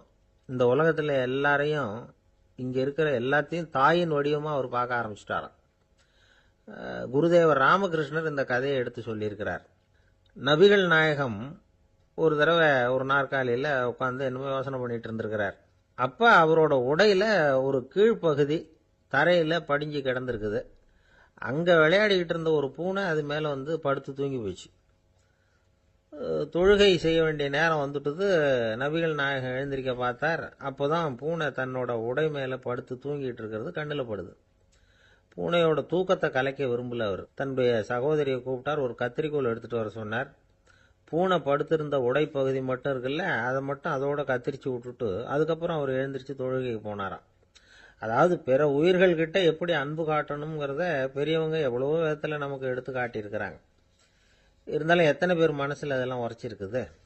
நாமளும் நம்ம ட்ரெஸ்ஸு மேலே ஒரு பூனை படுத்திருந்தா ஒரு கத்திரிக்கோலை தான் தேடுவோம், எடுத்துகிட்டு வர சொல்லுவோம். துணியை வெட்டுறதுக்கு பதிலாக இல்லை அதோட வாழை வெட்டினா என்ன அப்படின்னு தோணும். ஒரு ஆள் ரொம்ப பிரியமாக ஒரு பூனையை ஆற்றுல குளிப்பாட்டிக்கிட்டு இருந்தானா. எப்படி? அந்த பூனையை ஆற்று தண்ணியில் அமுக்கி அமுக்கி குளிப்பாட்டிக்கிட்டு இருக்கிறான். அந்த வழியாக போன பெரியவர் ஒருத்தர் இதை பார்த்தார். இதை பார்ப்பா, பூனையை அது மாதிரி ஆற்று தண்ணியில் அமுக்கி குளிப்பாட்டாத, மூச்சு திணறி செத்து போடும் அப்படின்னு அட்வைஸ் பண்ணார். நீ போய் அவன் வேலையை பார்த்துக்கிட்டு, எனக்கு எல்லாம் தெரியும்னா இவன். சரின்னு அவர் போயிட்டார். கொஞ்ச நேரம் கழித்து அவரே அந்த வழியாக திரும்பி வந்துக்கிட்டு இருந்தார். ஆற்றுல பூனையை குளிப்பாட்டிக்கிட்டு இருந்தவன் அழுதுகிட்டு உட்காந்துருக்கிறான். பக்கத்தில் அந்த பூனை செத்து கிடக்குது. இதை பார்த்தார் பெரியவர். நான் தான் அப்போவே சொன்னேனே அந்த பூனையை ஆற்றுல நினைக்காதேன்னு, அதை கேட்டிருந்தா இப்படி ஆயிருக்குமா அப்படின்னார். அந்த ஆள் கோபமாக இவரை முறைச்சி பார்த்தான். அட போய்யா, இந்த பூனை ஆற்றுல குளித்ததுனால ஒன்றும் செத்து போகல, குளித்ததுக்கு அப்புறம் அதோட உடம்பு ஈரமாக இருக்குதுன்னு அதை புழிஞ்சேன், அதனால தான் இப்படி ஆயிட்டுது அப்படின்னு நானும். ஒருத்தரை பார்த்து உன்னுடைய நண்பர்கள் யார் அப்படின்னு ஒரு கேள்வி கேட்டு பாருங்க. கொஞ்சம் யோசிச்சு யோசிச்சு பதில் சொல்லுவாங்க. அவங்க கிட்டேயே உன்னுடைய எதிரிகள் யார் அப்படின்னு கேளுங்க, கடகடன்னு ஒப்பிச்சிருவாங்க. நம்ம மனசு இருக்க, அது எப்படின்னா நம்ம நண்பர்களை விட எதிரிகளை அது நல்லா ஞாபகத்தில் வச்சுக்கும். இது ஒரு ஆச்சரியமான உண்மை. உங்களால் நண்பர்களை மறந்துட முடியும், ஆனால் எதிரிகளை மறந்துட முடியாது. இது ஒரு வேடிக்கையான நிலைமை தான். அழகான தருணங்களை நாம் ஏன் மறந்துடுறோம்? இது இயற்கை. ஏன்னா நம்ம மனசு மலர்களை கவனிக்கிறது இல்லை, அதில் இருக்கிற முள்ளை தான் கவனிக்குது. தன்னை காயப்படுத்துகிற எதையும் அது உடனே கண்டுகொள்ளுது. ஒரு தெளிந்த சிந்தனை உடைய மனசு மிக அழகாக உள்ள எல்லாத்தையும் கவனிக்கும். அது நன்றியுடன் உணரக்கூடிய எல்லாத்தையும் பார்த்து குறிச்சிக்கும். இப்படிப்பட்டவங்க வாழ்க்கை இயல்பாகவே நல்லா அமையும். அது ரொம்ப அபூர்வம். மனசில் உள்ள ஒரு சிறிய அமைப்பை மாற்றுவதை பொறுத்து தான் இந்த விஷயம் அப்படிங்கிறார் ஓஷோ. ஒரு யூத கோவில் இருந்துதான், அது யூதர்களின் மடமாகவும் இருந்தது. அங்கே ஒரு தலைமை குரு, அவர் ரொம்ப கண்டிப்பானவர். அந்த கோவிலை ஒட்டி ஒரு தோட்டம். ஒரு நாள் காலையில் அந்த தோட்டத்தில் 2 இளம் யூதர்கள் நடந்து போய்கிட்டு இருக்கிறாங்க. காலையில் 1 மணி நேரம், மாலையில் 1 மணி நேரம் அவங்க அந்த தோட்டத்தில் நடக்கிறதுக்கு அனுமதி உண்டு. மற்ற நேரங்களில் அவங்க மத புத்தகங்களை படிக்கணும், பிற விதிமுறைகளை கடைபிடிக்கணும். அந்த 2 பேருமே தொடர்ந்து புகைப்பிடிக்கிற பழக்கம் உள்ளவங்க. ஆனால் கோவில் மடத்தில் இருக்கிறப்போ அவங்க புகைப்பிடிக்க முடியாது, அது கடுமையான குற்றம். சரி, நாம் தோட்டத்தில் இருக்கிறப்போவாவது புகைப்பிடிக்கலாமா அப்படின்னு ஒரு ஆசை அவங்க 2 பேருக்குமே. இருந்தாலும் பயம். இப்படி கேட்டால் மதகுரு என்ன சொல்லுவாரோ அல்லது என்ன செய்வாரோங்கிற பயம். இப்படியே கொஞ்ச நாள் ஆச்சு. ஒரு நாள் இந்த 2 பேரில் ஒருத்தன் ரொம்ப கலங்கி போய் அந்த கோவில்ல இருந்து வெளியில் வந்துக்கிட்டு இருந்தான். வந்தவன் நேராக தோட்டத்து பக்கம் போனான். அங்கே இன்னொருத்தன் ஆனந்தமாக புகை பிடிச்சிக்கிட்டு இருக்கிறான். அதை பார்த்துதான் இவனுக்கு அதிர்ச்சி. அட கடவுளே, என்ன இது, நீ கேட்காமலே ஆரம்பிச்சிட்டியா அப்படின்னா. இல்லை இல்லை, நான் கேட்டுவிட்டு தான் ஆரம்பிச்சிருக்கேன்னா அவன். அப்படியா, என்ன மனுஷன் இவர், நானும் தான் கேட்டேன், என்ன கண்ணாமுன்னான்னு திட்டிவிட்டார். இது என்ன கோவிலா இல்லை நரகமா? உனக்கு புகை பிடிக்கணும்னு ஆசையாக இருந்தால் நரகத்துக்கு போகணும்னு சொல்லிவிட்டார். அது சரி, உன்னை மட்டும் எப்படி அனுமதிச்சார் அப்படின்னு கேட்டான் இவன். அவன் சிரிச்சுக்கிட்டே, நீ எப்படி கேட்ட சொல்லு அப்படின்னா. நாம் இந்த தோட்டத்துக்கு வர அனுமதிக்கப்பட்டிருக்கிறதே ஜபத்துக்காகத்தானே, அதனால் நான் ஜபம் சொல்லும் பொழுது புகை பிடிக்கலாமா அப்படின்னு கேட்டேன். அதுக்கு தான் அவர் சத்தம் போட்டு என்னை அடிக்கவே வந்துட்டார் அப்படின்னா இவன். நீ ஒரு மாதிரியாக கேட்டிருக்க, நான் வேற மாதிரியாக கேட்டிருக்கிறேன். ஜெபம் சொல்லும்போது புகை பிடிக்கலாமான்னு நீ கேட்டிருக்க. ஐயா, புகை பிடிக்கும் பொழுது ஜெபிக்கலாமா அப்படின்னு நான் கேட்டேன். அதில் தப்பு ஒன்றும் இல்லை அப்படின்னு பதில் சொல்லிட்டார் அப்படின்னா. ஒரு சிறிய மாற்றம்தான் அது மிகப்பெரிய மாறுதலை ஏற்படுத்தி விட்டது. மனசு நல்ல விதமாக சிந்திக்க ஆரம்பிச்சுட்டுதுன்னா மகிழ்ச்சிக்கு பஞ்சம் இல்லை. ஒரு கஞ்சன் ஆற்றுல விழுந்துட்டான். வெள்ளத்தில் தத்தளிச்சுக்கிட்டு இருக்கிறான். கரையில் நின்ன ஒருத்தர், உன் கையை கொண்டா இப்படி பிடிச்சி இழுத்து கரையில் சேர்த்து விடுறேன்னார். எதையும் கொடுத்து பழக்கம் இல்லாத அவன் கையையும் கொடுக்க மாட்டேன்னுட்டான். இவர் பார்த்தார். உன் கையை கொடுன்னு சொல்றதுக்கு பதிலாக நான் என் கையை கொடுக்குறேன் பிடிச்சிக்கோ அப்படின்னார். அவன் கப்புன்னு பிடிச்சிக்கிட்டான், இழுத்து கரையில் போட்டார். எனக்கு இது மட்டும்தான் சார் தெரியும், இதை தவிர வேற எதுவும் தெரியாது அப்படின்னு சொல்லிக்கிட்டே காலம் தள்ளுறவங்க ரொம்ப பேர். அவங்கெல்லாம் கஷ்டப்பட வேண்டியிருக்கும். ஒருத்தர் தன்னுடைய தொழிலில் ரொம்ப கெட்டிக்காரராக இருக்கலாம். அதுக்காக எப்பவும் அதே ஞாபகத்தில் இருந்துக்கிட்டு உலகியல் அறிவு இல்லாமல் இருந்துடக்கூடாது, அது ஆபத்து. இதுக்காக நம்ம தாத்தா பாட்டிலாம் ஒரு கதை சொல்லுவாங்களே, கேள்விப்பட்டிருக்கீங்களா? ஒரு சமயம் ஒரு 4 பேர் சேர்ந்து வெளியூருக்கு பிரயாணம் போனாங்களாம். அந்த 4 பேர் எப்படி தெரியுமா? ஒருத்தர் வேதாந்தி, இன்னொருத்தர் சங்கீத வித்வான், 3வது ஆள் வைத்தியர், 4வது ஆள் ஜோசியர். இவங்க 4 பேரும் நண்பர்கள். அதனால சேர்ந்து புறப்பட்டாங்க. வழியில் ஒரு ஊரில் தங்கினாங்க. இருட்டி போச்சு. அதனால் இன்னைக்கு ராத்திரி இங்கேயே தங்கி இருந்துட்டு நாளைக்கு புறப்படலாம் அப்படின்னு தீர்மானம் பண்ணாங்க. சாப்பாட்டுக்கு என்ன பண்ணுறது? அங்கேயே கடத்தெருவுக்கு போய் சாமான்லாம் வாங்கியாந்து சமைச்சு சாப்பிட்லாம்னு முடிவு பண்ணாங்க. 4 பேர் இருக்கிறதுனால ஆளுக்கு ஒரு காரியமாக செய்யலாம் அப்படின்னு வேலையை பிரிச்சுக்கிட்டாங்க. வைத்தியர் கரிகாய் வாங்க போனார், வேதாந்தி எண்ணெய் வாங்க போனார், ஜோசியர் பலசரக்கு வாங்க போனார், சங்கீத வித்வானுக்கு சமைக்கிற வேலை. எல்லாம் சரி, ஆனால் நடந்தது என்ன தெரியுமா? கடைத்தருவுக்கு காய்கறி வாங்க போனார்ல வைத்தியர், அங்கே போய் மார்க்கெட்டில் பார்த்தார். ஒவ்வொரு கறிகாயாக எடுத்து பார்த்தார். இது பித்தம், உடம்புக்கு ஒத்துக்காது, இது வாயு, உடம்பு ஒத்துக்காது அப்படின்னு ஒவ்வொன்றா தள்ளினார். கடைசியில் ஒன்றுமே தேரல, வெறுங்கையோடு திரும்பி வந்துகிட்டு இருக்கிறார். எண்ணெய் வாங்க போனார வேதாந்தி, அவர் ஒரு தொன்னையில் எண்ணெயை வாங்கினார். பேசாமல் அதை எடுத்துகிட்டு வர வேண்டியது தானே, முடியல. அவருடைய வேதாந்த மூளை சிந்திக்க ஆரம்பிச்சுட்டுது. இந்த தொன்னைக்கு எண்ணெய் ஆதாரமா அல்லது எண்ணெய்க்கு தொன்னை ஆதாரமா அப்படிங்கிற ஆராய்ச்சியில் இறங்கினார். என்னாச்சு தெரியுமா? அப்படி கவுத்து பார்த்தார். வாங்கின எண்ணெய் பூராவையும் வழியில் கொட்டிவிட்டு வெறும் தொன்னையோடு சேர்ந்தார். பலசரக்கு வாங்க போனார் ஜோசியர். அவர் ஒரு வழியில் பார்த்தாரு. வழியில் வந்தவங்களெல்லாம் அங்கங்கே ஒரு மரத்தடியில் உட்கார வச்சு அவங்களுக்கெல்லாம் ஆர்வம் சொல்ல ஆரம்பிச்சிட்டார். அப்படி ஒவ்வொருத்தராக சொல்லி முடிச்சுட்டு கடத்தருக்கு போய் சேர்ந்தார். இவர் அங்கே போய் சேர்றதுக்குள்ளே ரொம்ப நேரம் ஆகிட்டுது. கடையெல்லாம் பூட்டிவிட்டு போயிட்டாங்க. என்ன செய்யறது? அவரும் வெறுங்கையோட திரும்பி சேர்ந்தார். சரி, இவங்க கதை தான் இப்படி ஆச்சு. அங்கே சமைக்கிறதுக்காக உட்காந்துருந்தார் சங்கீத வித்வான். அவரு கதை என்னாச்சு தெரியுமா? அங்கே அவர் அடுப்பை பற்ற வச்சு ஒலையை கொதிக்க வச்சார். அதாவது ஒரு பானையில் தண்ணியை ஊற்றி அடுப்பில் வச்சார். அது கொதிக்க ஆரம்பிச்சுது. தண்ணி கொதிக்கிற சத்தம் இருக்குதுல்ல, அது இவருக்கு தாளம் போடுறது மாதிரி இருந்தது. ஒரே குஷி, பாட ஆரம்பிச்சுட்டார். பாடிக்கிட்டே உற்சாகமாக கையில் இருந்த கரண்டியால் அந்த பானையில் தட்டினார், தாளம் போடுறதா நினச்சிக்கிட்டு. அவ்வளவுதான், பானை பட்டுன்னு உடஞ்சி போச்சு. தலையில் கை வச்சுக்கிட்டு அவரும் உட்காந்துட்டார். எந்த தொழில் தெரிஞ்சாலும் சரி, அதை புத்திசாலித்தனமாக பயன்படுத்த தெரியலன்னா ஆபத்து தான். அதுக்காக தான் இந்த கதை. ஒரு பஸ்ஸு டிரைவர் ரொம்ப கெட்டிக்காரரு. பஸ்ஸை ரொம்ப திறமையாக ஆபத்து இல்லாமல் ஓட்டினதுக்காக பரிசுலாம் வாங்கினவர். அவரே ஒரு படகு ஓட்டுறதுக்காக அழைச்சிட்டு போயிருக்கிறாங்க, மோட்டார் படகு. அதையும் ரொம்ப திறமையாக தான் ஓட்டிட்டு போயிருக்கிறாரு. நடுக்கடலில் போனதும் படகு நின்று போச்சு. மோட்டாரில் ஏதோ கோளாறு. என்ன செய்யலாம் அப்படின்னு அந்த டிரைவரை கேட்டிருக்கிறாங்க படகுல இருந்தவங்கெல்லாம். அப்போ அவர் சொன்னாராம், கவலைப்படாதீங்க, ஒன்றும் பிரச்சனை இல்லை, எல்லாரும் கொஞ்சம் கீழே இறங்கி பின்னாடி தள்ளுங்க, மோட்டார் ஸ்டார்ட் ஆகிடும் அப்படின்னாராம். ஒரு காலத்தில் பிரஷ்யா அப்படின்னு ஒரு தேசம் இருந்தது. இப்போ ஜெர்மனி இருக்குல்ல, இதோட பெரும்பகுதி ஒரு காலத்தில் பிரஷ்யாங்கிற பேரில் இருந்தது.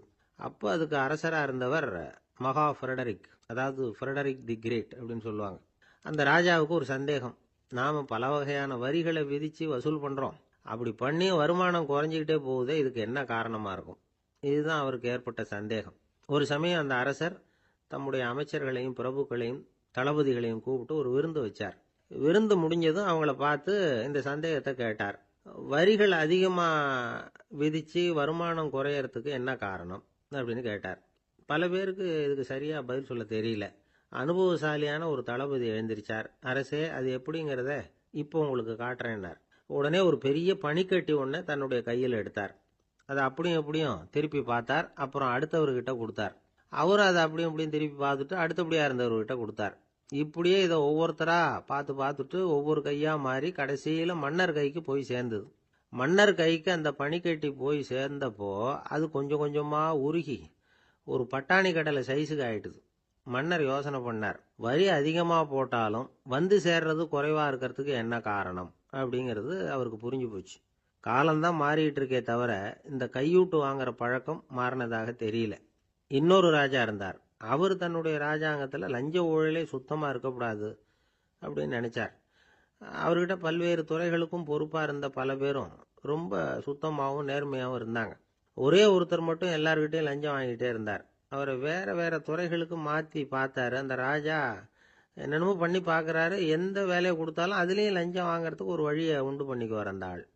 ராஜாவுக்கு இது ஒரு பெரிய தலைவலியாக போட்டுது. இவர் என்ன பண்ணுறது, இவருக்கு என்ன வேலையை கொடுக்கறது, கொஞ்சம் கூட லஞ்சம் வாங்கிறதுக்கு சான்ஸே இல்லாத ஒரு வேலையை கொடுக்கணும் அப்படின்னு திட்டம் போட்டார்.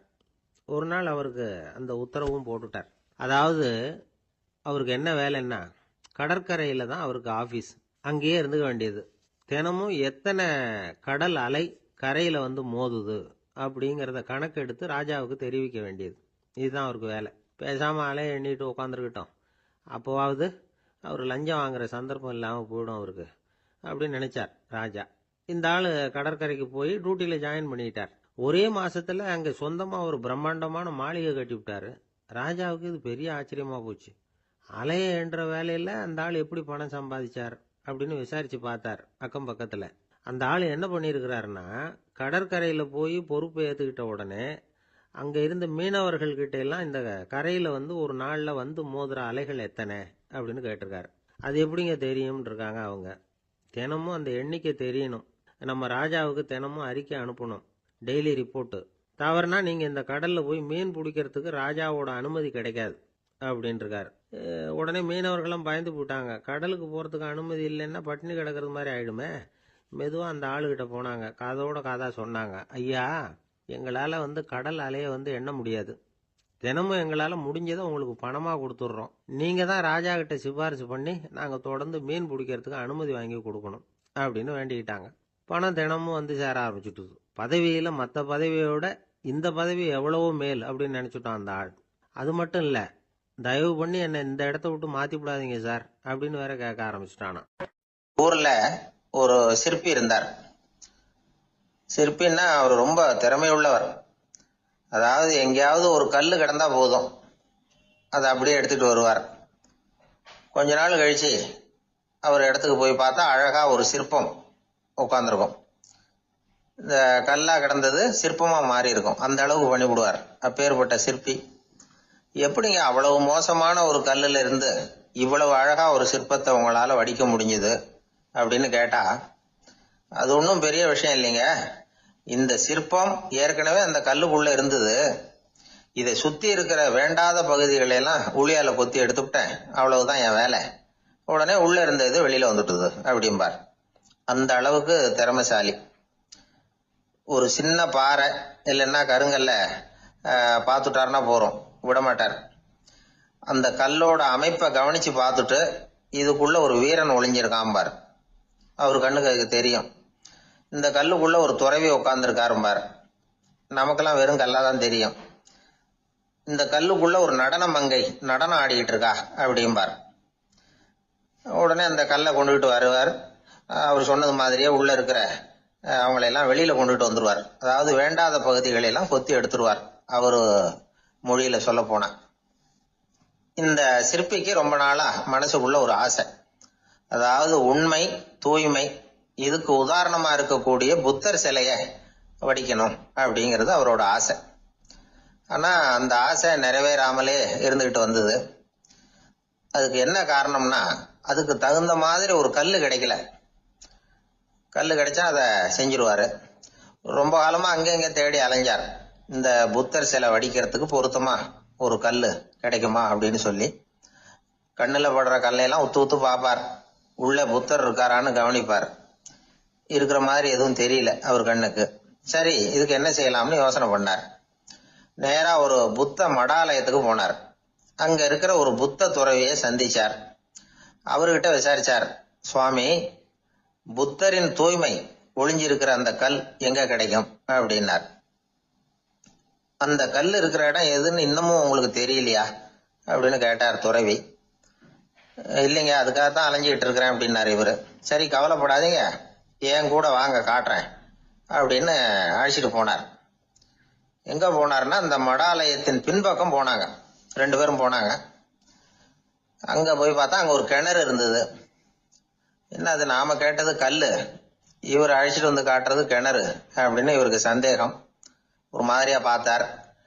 அவரு சொன்னார், துறவி எட்டி பாருங்க உள்ள அப்படின்னாரு. கிணறுக்குள்ள என்ன இருக்கும்னு இவருக்கு தெரியாதா, இருந்தாலும் அவர் சொல்றாரு அப்படின்னு சொல்லி எட்டி பார்த்தார். பார்த்தா அதுல தண்ணி இருந்தது. அந்த தண்ணியில தன்னோட உருவம் தெரிஞ்சுது. இப்ப அந்த புத்த ஞானி சொன்னார், துறவியாரே, புத்தரை நாம தான் ஒளிச்சு வச்சிருக்கிறோம், நமக்குள்ளதான் அவர் மறைஞ்சிருக்கிறார். அவரை அடையாளம் தெரியாதபடி மூடி இருக்கிறது எது தெரியுமா? நம்ம கிட்ட இருக்கிற கோபம், போலித்தனம், பதட்டம், ஆசை, இதெல்லாம் தான். அறிவு அப்படிங்கிற ஒளியால அதையெல்லாம் செதுக்கி எடுத்துட்டோம்னா அந்த அழகான புத்தர் வெளியில வந்துருவார் அப்படின்னு சொன்னார் துறவி. அதனால நமக்குள்ள இருக்கிற நம்மள நமக்கே அடையாளம் தெரியல அப்படிங்கிறது தான் உண்மை. இந்த உண்மையான மனிதன் உள்ளே இருக்கிறான். இவரு கல்லை பார்த்துட்டு உள்ள யார் இருக்காங்கிறது அவருக்கு தெரிஞ்சது சிற்பிக்கு. ஆனா உண்மையான புத்தர் எங்க இருக்காருங்கிறத அவரால் அடையாளம் கண்டுபிடிக்க முடியல. அப்படிதான் பல பேர் இன்னைக்கு இருந்துகிட்டு இருக்கிறோம். ஒரு அப்பா தன்னுடைய பிள்ளைக்கு புத்தி சொன்னார், அதோ பாருப்பா, மனசுதான் கல்லு, அறிவு தான் உளி. உன்னுடைய மனசுங்கிற கல்லை அறிவுங்கிற ஒளியால செதுக்கி அழகான மனிதனா நீ வெளியில வரணும்னார். அதுக்காக தான்ப்பா தேடிட்டு இருக்கேன்னா அவன். மனசுங்கிற கல்லை தேடிக்கிட்டு இருக்கிறியா அப்படின்னு கேட்டார். இல்லப்பா, அறிவுங்கிற ஒளி எங்க இருக்குன்னு தெரியல எனக்கு, அதை தான் தேடிக்கிட்டு இருக்கிறேன் அப்படின்னு நானா. அதனால அறிவை தேடிக்கிட்டு இருக்கிறவன் என்னைக்கு உண்மையை கண்டுபிடிக்க போறான்? அதையே கண்டுபிடிக்க முடியலங்கும் பொழுது. அதனால நாம் யார் அப்படிங்கறது நமக்கு அடையாளம் தெரியணும். அந்த அடையாளம் தெரிஞ்சுட்டா வாழ்க்கையில வெற்றி நிச்சயம். ஆளை கண்டா ஏன் இப்படி முகத்தை திருப்பிக்கிட்டு வர்றீங்க அப்படின்னு கேட்டார் ஒருத்தர் நண்பர்கிட்ட. எலெக்ஷன்ல அவன் எதிர்த்து நின்னவன் சார், என்ன அவன்கிட்ட நமக்கு என்ன பேச்சுவார்த்தை அப்படின்னாராம் ரொம்ப கோபமா இவர். சரி, அந்த ஆள் யாருன்னு கேட்டேன். என் கூட பிறந்த தம்பி தான் சார் அப்படின்னார் அந்த கோபம் குறையாமல்.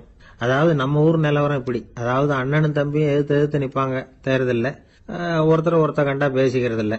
ஆனா இங்கிலாந்துல எப்படி தெரியுமா, அங்க ஒரே மேடையில போட்டி போடுற 2 வேட்பாளர்களும் பேசுவாங்களாம், பட்டிமன்றம் மாதிரி.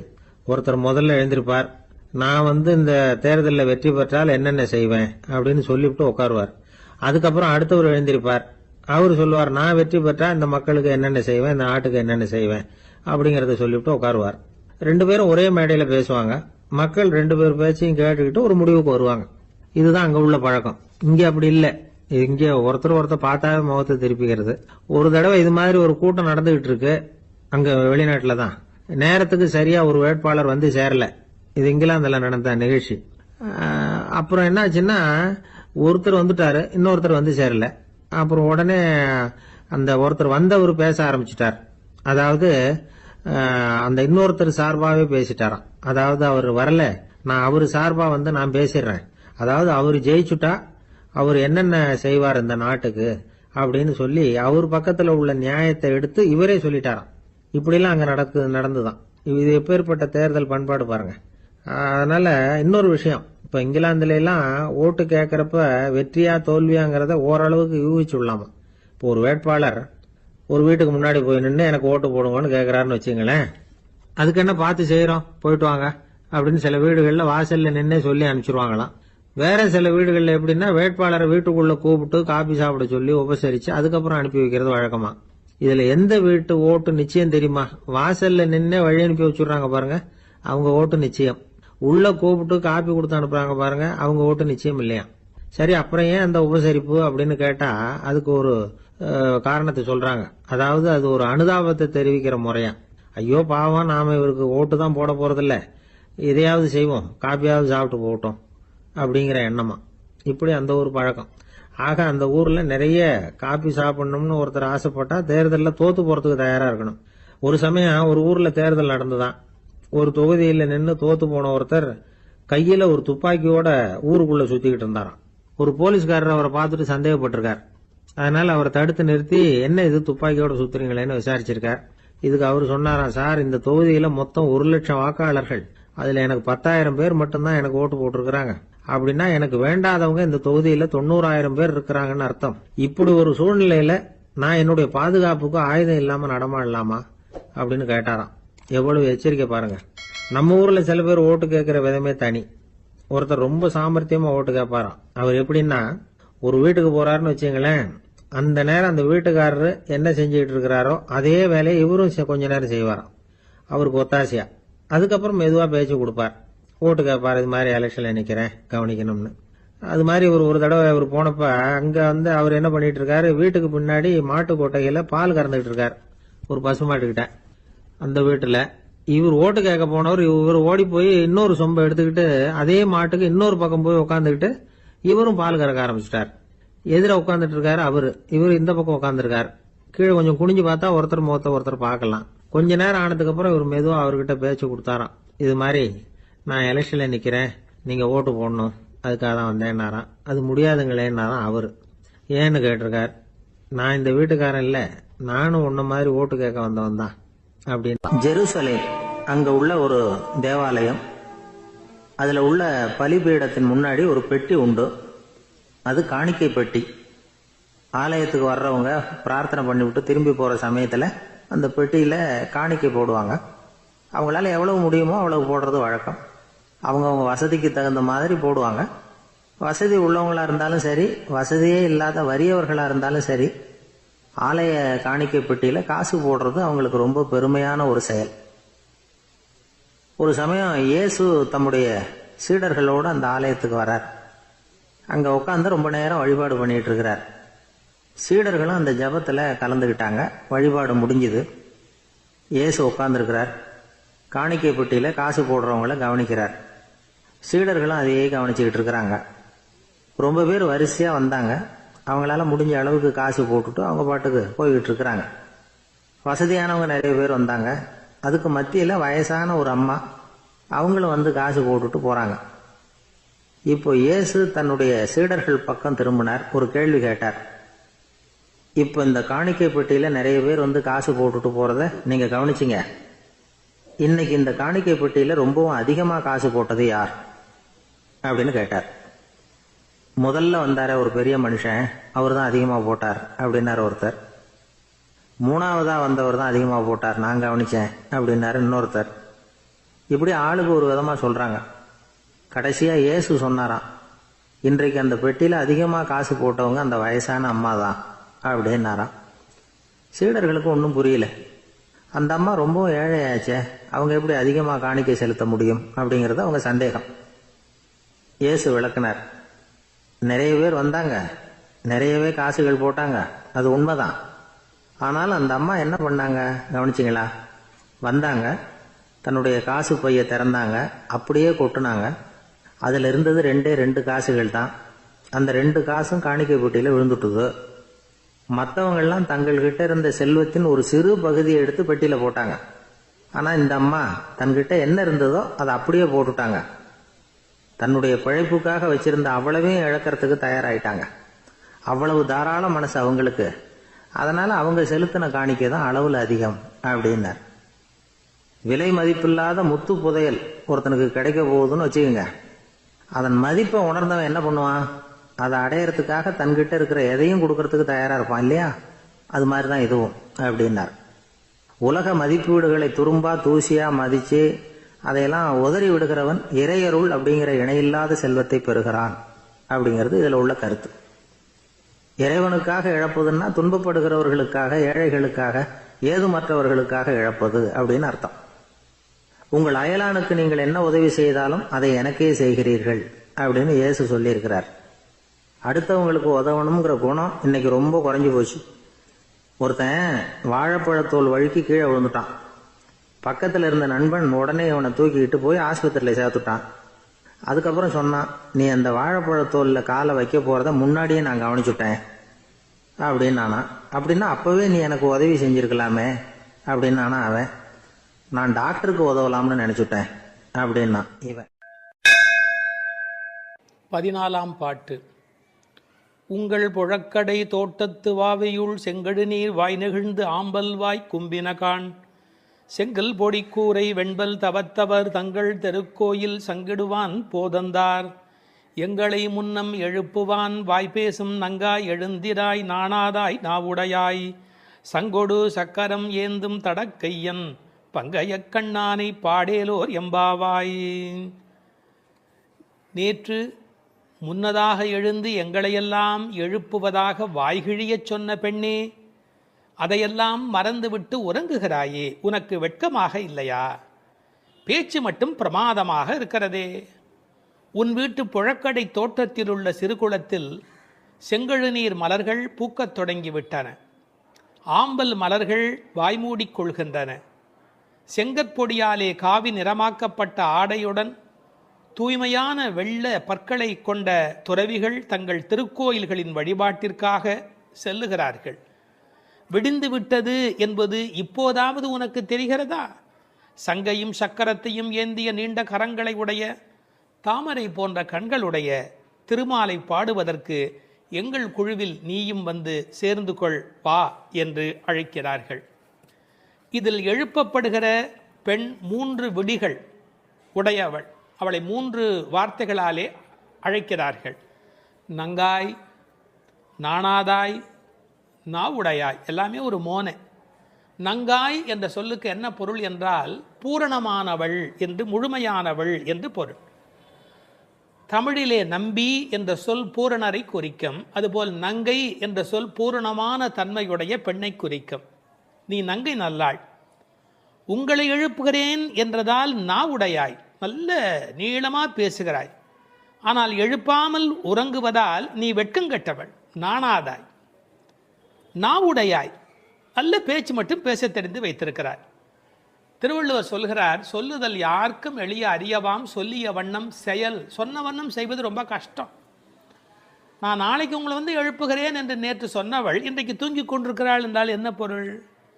அதாவது மனிதர்கள் உயர வேண்டும் என்று நினைப்பார்கள், எண்ணம் அவர்களுக்கு தோன்றிவிடும், எல்லாரிடத்திலும் சொல்லிவிடுவார்கள், நிறைவேற்றுவதற்கு கஷ்டப்படுவார்கள்.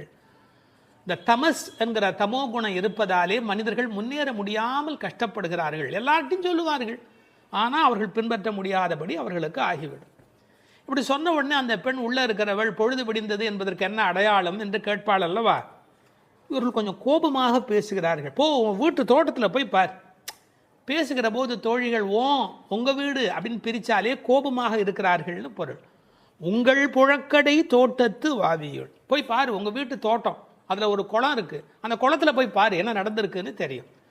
நீங்கள் பழைய வாழ்க்கை இருக்கு பாருங்கள், வீடுலேயே ஒரு சின்ன குளம் இருக்கும். பின்பக்கம் போனால் பின்னால் அந்த தோட்ட வெளியில் ஒரு சின்ன குளம் இருக்கும், அதில் பூக்கள் பூத்து இருக்கும், மீன்கள் விளையாடி கொண்டு இருக்கும்.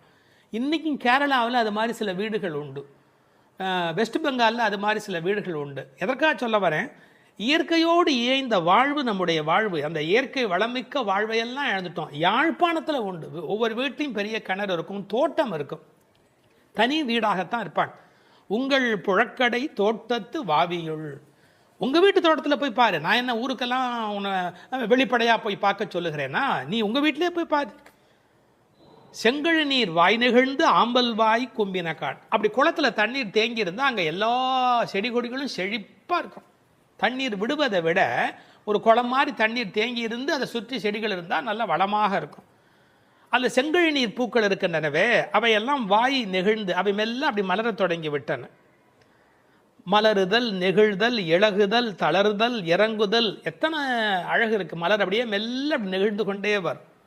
ஆம்பல் மலர் இருக்கிறது, அது என்னன்னா சூரிய உதயம் ஆன உடனே அப்படியே மெல்ல கூம்ப தொடங்கிவிடும்.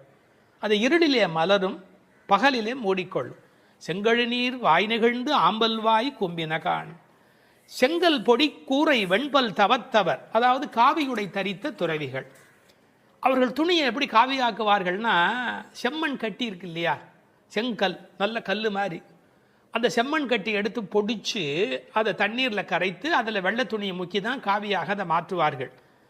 கூரைனா துணின்னு அர்த்தம். பொடியினால் தயாரிக்கப்பட்டது செங்கல் பொடி, சிவந்த செம்மண் கட்டி பொடியினாலே காவி. பழைய காலத்துலேயும் பொங்கலுக்கு முன்பு எல்லார் வீட்லேயும் காவியும் வெள்ளையும் அடிப்பது என்பது ஒரு வழக்கம் உண்டு. காவி மண் அதை சுற்றி வீட்டில் அடித்து வைப்பார்கள். அப்படிப்பட்ட செங்கல் பொடி கூரை வெண்பல் தவத்தவர். இதில் என்ன ஒரு குறிப்பு இருக்குன்னா, அந்த துறவிகளுக்கு பல் விளவிலேன்னு இருக்குன்னு. எதுக்காக இதை சொல்லணும்? பழைய மரபு எப்படின்னு கேட்டால், சமண துறவிகள் பல் விளக்க மாட்டார்கள், அவர்களுடைய பல் அமைப்பு வேறையாக இருக்கும். சைவ வைணவ சன்னியாசிகள் பல் விளக்குவார்கள். அதனால வெண்பல் தவத்தவர், மைல்டு அந்த வித்தியாசத்தை ரொம்ப அழகாக சட்டில் அப்படி சொல்லி கொண்டு போகிற ஒரு அழகு. இதை விட உடல் கூறு பற்றி ஒரு புத்தகம் படித்தேன், அதில் ஒரு குறிப்பு இருக்குது. மனித குல வரலாற்றிலேயே மனிதர்களை ரெண்டாக பிரிக்கிறார்கள், வெள்ளைப்பல் வகையரா மஞ்சள் பகல் வகையரா அப்படின்னு. வேதத்தில் ருக்வேதத்தில் ஒரு ஸ்லோகமே இருக்கிறதா, எங்கள் பல் மஞ்சள் நிறம் அடையாதபடி இருக்கட்டும் அப்படின்னு பிரார்த்தனை செய்வதா ருக்வேதத்தில் ஒரு ஸ்லோகமே இருக்கிறதா. எனவே வெள்ளைப்பல்லுடைய துறவிகள் தங்கள் திருக்கோயில் செங்கிடுவான் போதந்தார். சைவ வைணவ சன்னியாசிகள்னு சொல்லணும், ரொம்ப வலிந்து சில பேர் வைணவ சன்னியாசிகள் மட்டுமே என்று சொல்வார்கள். தங்கள் திருக்கோயிலுங்கிற வார்த்தை தான் நமக்கு அதை நல்ல பிரித்து கொடுக்கும். அவங்கவுங்க கோயிலை திறந்து வைக்கிறதுக்கு போகிறாங்க. தங்கள் திருக்கோயில், தங்களுடைய கோயில். சங்கிடுவான்னு சொன்னால் சாவி போட்டு திறக்கணும், அதுக்கு சங்குன்னு பேர். சாவிக்கு சங்குன்னு பேர். இன்னொரு பொருள் கோயில் திறக்கிற போது சங்கு ஊதுகிற வழக்கமும் உண்டு, மங்கள பொருளாக சங்கு ஊதுகிற வழக்கமும் உண்டு. தங்கள் திருக்கோயில் சங்கிடுவான் போதந்தார், கோயிலை திறப்பதற்காக போய்விட்டார்கள். எங்களை முன்னம் எழுப்புவான் வாய்பேசும் நங்காய் எழுந்திராய் நானாதாய் நாவுடையாய். எங்களை முன்னாடி எழுப்புறேன்னு சொன்னியம்மா, ஆனால் இப்போ வெட்கம் இல்லாமல் தூங்கி கொண்டிருக்கிறாயே. அப்போது நானாதாய் நாவுடையாய், இந்த நாவுடையாய்ங்கிற சொல்லுக்கு எப்படி பொருள் சொல்வது? அதாவது நாவினுடைய பயனே என்ன என்பதை இளங்கோடிகள் சிலப்பதிகாரத்தில் சொன்னார். பஞ்சவர்க்கு தூது நடந்தானே ஏத்தாத நா என்ன நாவே. வடவரையை மத்தாக்கின்னு ஒரு பாட்டு வரும் இல்லையா, அந்த பாடலில் பஞ்சவர்க்கு தூது நடந்தானே ஏத்தாத நா என்ன நாவே, நாராயணா என்னாத நா என்ன நாவே. சிலப்பதிகாரத்தில் இளங்கோடிகள் சொல்லுகிறார், நாவினுடைய பயனே நாராயணனுடைய நாமத்தை சொல்லுவது என்று. அப்படி எங்களை எழுப்புறேன்னு பேசுறதுக்கு உனக்கு நாக்கு கொடுக்கல, நீ கடவுள் திருநாமம் சொல்லுவதற்கு தான் உனக்கு நாக்கு கொடுத்திருக்கிறார்கள். உன்னுடைய நாவை பயன்படுத்த வேண்டாத இடத்தில் பயன்படுத்திய குற்றமும், பயன்படுத்த வேண்டிய இடத்தில் பயன்படுத்தாத குற்றமுமாய் 2 குற்றங்கள் செய்து கொண்டிருக்கிறாயே, நியாயமா? சங்கொடு சக்கரம் ஏந்தும் தடக்கையன். நம்ம எப்படிப்பட்ட சங்கு கையில் ஏந்தி இருக்கிறான், அதெல்லாம் ஆழ்வார்கள் அனுபவித்திருக்கிறார்கள். சிலப்பதிகாரத்திலேருந்தே சொல்லுகிறானே, பகைவன் சங்காழியும் பால்வெண் சக்கரமும் தகைபெரு தாமரை கையில் ஏந்தி அப்படின்னு சங்கு சக்கரம் கையில் வைத்து கொண்டிருக்கிறான் ஸ்ரீமன் நாராயணன். சங்கொடு சக்கரம் ஏந்தும் தடக்கையான். தடம் தோள்னா வலிமையான, கையில் புஜ பராக்கிரமம், அவனுக்கு தோள்கள் அவ்வளோ வலிமையான தோள். அப்படிப்பட்டவன் பங்கைய கண்ணனை பாடேலோர் எம்பாவாய். அவனுடைய கண்ணழகில் ஈடுபட வேண்டாமா? தாமரை போன்ற கண்கள் உடையவன் அல்லவா பங்கைய கண்ணன், தாமரையை ஒத்த கண்களை உடையவன். பெருமாளுக்கு தாமரை கண்ணன் பல காரணத்தினால பேர். தாமரை போல் சிவந்தது அந்த யோகத்துயில் இருக்கும்போது தாம் அரைக்கண்ணன், பாதி மூடியும் பாதி திறந்தும் இருக்கக்கூடிய தாம் அரைக்கண்ணோடு விளங்குகின்றவன். பங்கைய கண்ணனை பாடேலோர் எம்பாவாய். திருப்பாணாழ்வார் அந்த பெருமாளுடைய திருக்கோலத்தை அனுபவிக்கிற போது கரியவாகி புடைபெயர்ந்து மெளிர்ந்து செவ்வரி ஓடிய நீண்ட பெரிய கண்கள், அடாடாடா அந்த கண்ணழகில் மயங்கி போய் பேசுகிறார். கரியவாகி புடை பெயர்ந்து, கண் எப்படி இருக்கணுங்கிறதுக்கான வர்ணனை பாருங்க. புடை பெயர் நல்ல அப்படி முட்டை கண் நல்ல மேலே வந்து நிற்கிறது. கரியவாகி புடை பெயர்ந்து மெளிர்ந்து, அந்த கண்ணிலேயே ஒரு ஒளி இருக்கணும், அப்படியே அதுலேருந்து ஒரு விதமான வெளிச்சம் புறப்படணும். செவ்வரி ஓடிய நீண்ட பெரிய கண்கள், அடேப்பா நீளமான கண்ணாகவும் இருக்கணும். அவ்வளவு கண்ணழகு உடையவன் எம்பெருமான். பங்கைய கண்ணனை பாடேலோர் எம்பாவாய். நம்முடைய கண்ணின் பயன் அந்த கண்ணை கண்டு மகிழ்வது, நாவின் பயன் அவன் புகழ் பேசுவது. அதையெல்லாம் விட்டுவிட்டு இப்படி தூக்கத்தில் என்ன சுகம் என்று படுத்திருக்கிறாய், எழுந்திரம்மா எழுந்திரு என்று எழுப்புவதாக இந்த திருப்பாடல் அமைந்திருக்கிறது.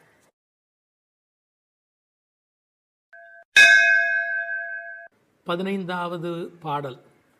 முதல் 5 பாடல் பாயிரமாகவும் அடுத்த 10 பாடல்கள் உறங்குவோரை எழுப்புவதாகவும், அந்த உறங்குவோரை எழுப்புவதாக பாடுவதே 10 ஆழ்வார்களை குறிப்பதாகவும் வைணவத்தில் உரை சொல்வது மரபு.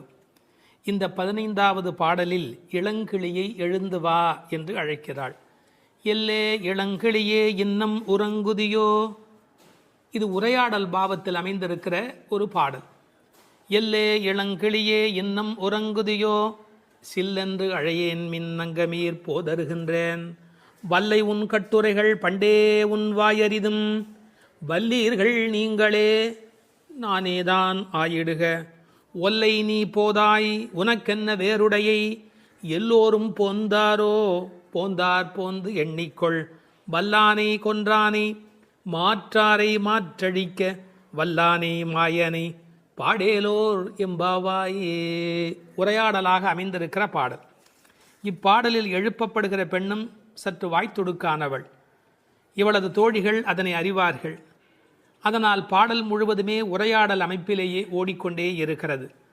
எனவே நேரடியாக பாடலை நாம் சிந்திப்போம். எல்லே இளங்கிளியே, உள்ளே உறங்குபவள், வெளியே எழுப்புகிறவர், இருவருக்கும் நடக்கும் உரையாடலில் ஒருவரையொருவர் தாக்கியும் கேலி பேசியும் பிறகு உள்ளுறங்குபவள் பணிந்து போவதுமாக பாடலுடைய அமைப்பு அமைந்திருக்கிறது. இல்லே என்று அழைப்பது பாண்டி நாட்டுக்கு உரிய ஒரு பழக்கம். எல என்பது போல ஒரு சொல் அங்கு ஒலியாக அமைந்திருக்கிறது. அது இகழ்ச்சி குறிப்பு என்றும் பொருள் சொல்லுகிறார்கள், வியப்பு என்றும் பொருள் சொல்லுகிறார்கள். இவ்வளவு பொழுது பிடிந்துமா தூங்குகிறாய் என்ற வியப்பு அந்த எல்லே என்பதில் அடங்கி இருப்பதாக பொருள் கொள்ளுகிறார்கள். திருநெல்வேலி பக்கத்தில் பாண்டி நாட்டில் ஏட்டி என்று பெண்களை கூப்பிடுகிற ஒரு பழக்கம் உண்டு. இல்லை ஏன்னா இன்னும் தூங்கிட்டு இருக்கிற, எந்திரி, இல்லை இந்த சொல்லினுடைய ஒரு அமைப்பாக இருப்பதற்கும் வாய்ப்பு உண்டு. பாண்டி நாட்டுக்கு உரியவள் ஆண்டாள் நாச்சியார். எல்லே இளங்கிளியே, இளமையான கிளி. கிளிக்கும் ஆண்டாளுக்கும் உள்ள தொடர்பு இந்த உலகமறிந்த ஒரு பெரிய விஷயம். இல்லை என்ன பொருள் என்று கேட்டால், இங்கே தூங்கி கொண்டு இருக்கிறாளே அவள் முழிச்சுட்டா. முதல் வீட்டிலே இவர்கள் பாடிய பாடலை கேட்டுவிட்டு அதை பாடிக்கொண்டு இருக்கிறார். அவள் மகா ரசிகை. அந்த முதல் வீட்டில் என்ன பாடினார்களோ அந்த பாடலை வேற இப்போது இனிமையாக பாடிக்கொண்டிருக்கிறார். அப்போ இவர்களுக்கு எவ்வளவு கோபம் வரும். அந்த இளங்கிளி என்ற வார்த்தையினாலே அவள் கிளி எப்படி மிழற்றுமோ அப்படி அந்த பாடலை சொல்லி கொண்டிருக்கிறாள் என்று ஒரு அர்த்தம் பண்ணுகிறார்கள். நீயும் கிளியும் சமம் என்று சொன்னாலும் கிளி போன்ற குரல் என்பதாலே கிளி சமமாகிடும். ஆனால் உன் இளமைக்கு கிளி ஈடாகாது. இளங்கிளியே இன்னும் உறங்குதியோ. அது என்ன இன்னும்? உனக்கு தான் விழுந்து காதல் விழுந்து எழுந்து விட்டாயே, அப்புறம் என்ன மறுபடியும் படுத்துக்கொண்டே இருக்கிறது? இன்னும் உறங்குதியோ. உடனே உள்ள இருக்கிறவள் சொன்னாள், சில் என்று அழையேன் மின். என்னடி சில்லுன்னு கூப்பிடுறீங்க, சிலுகு சிலுகு என்று உரை எழுதுவார்கள்.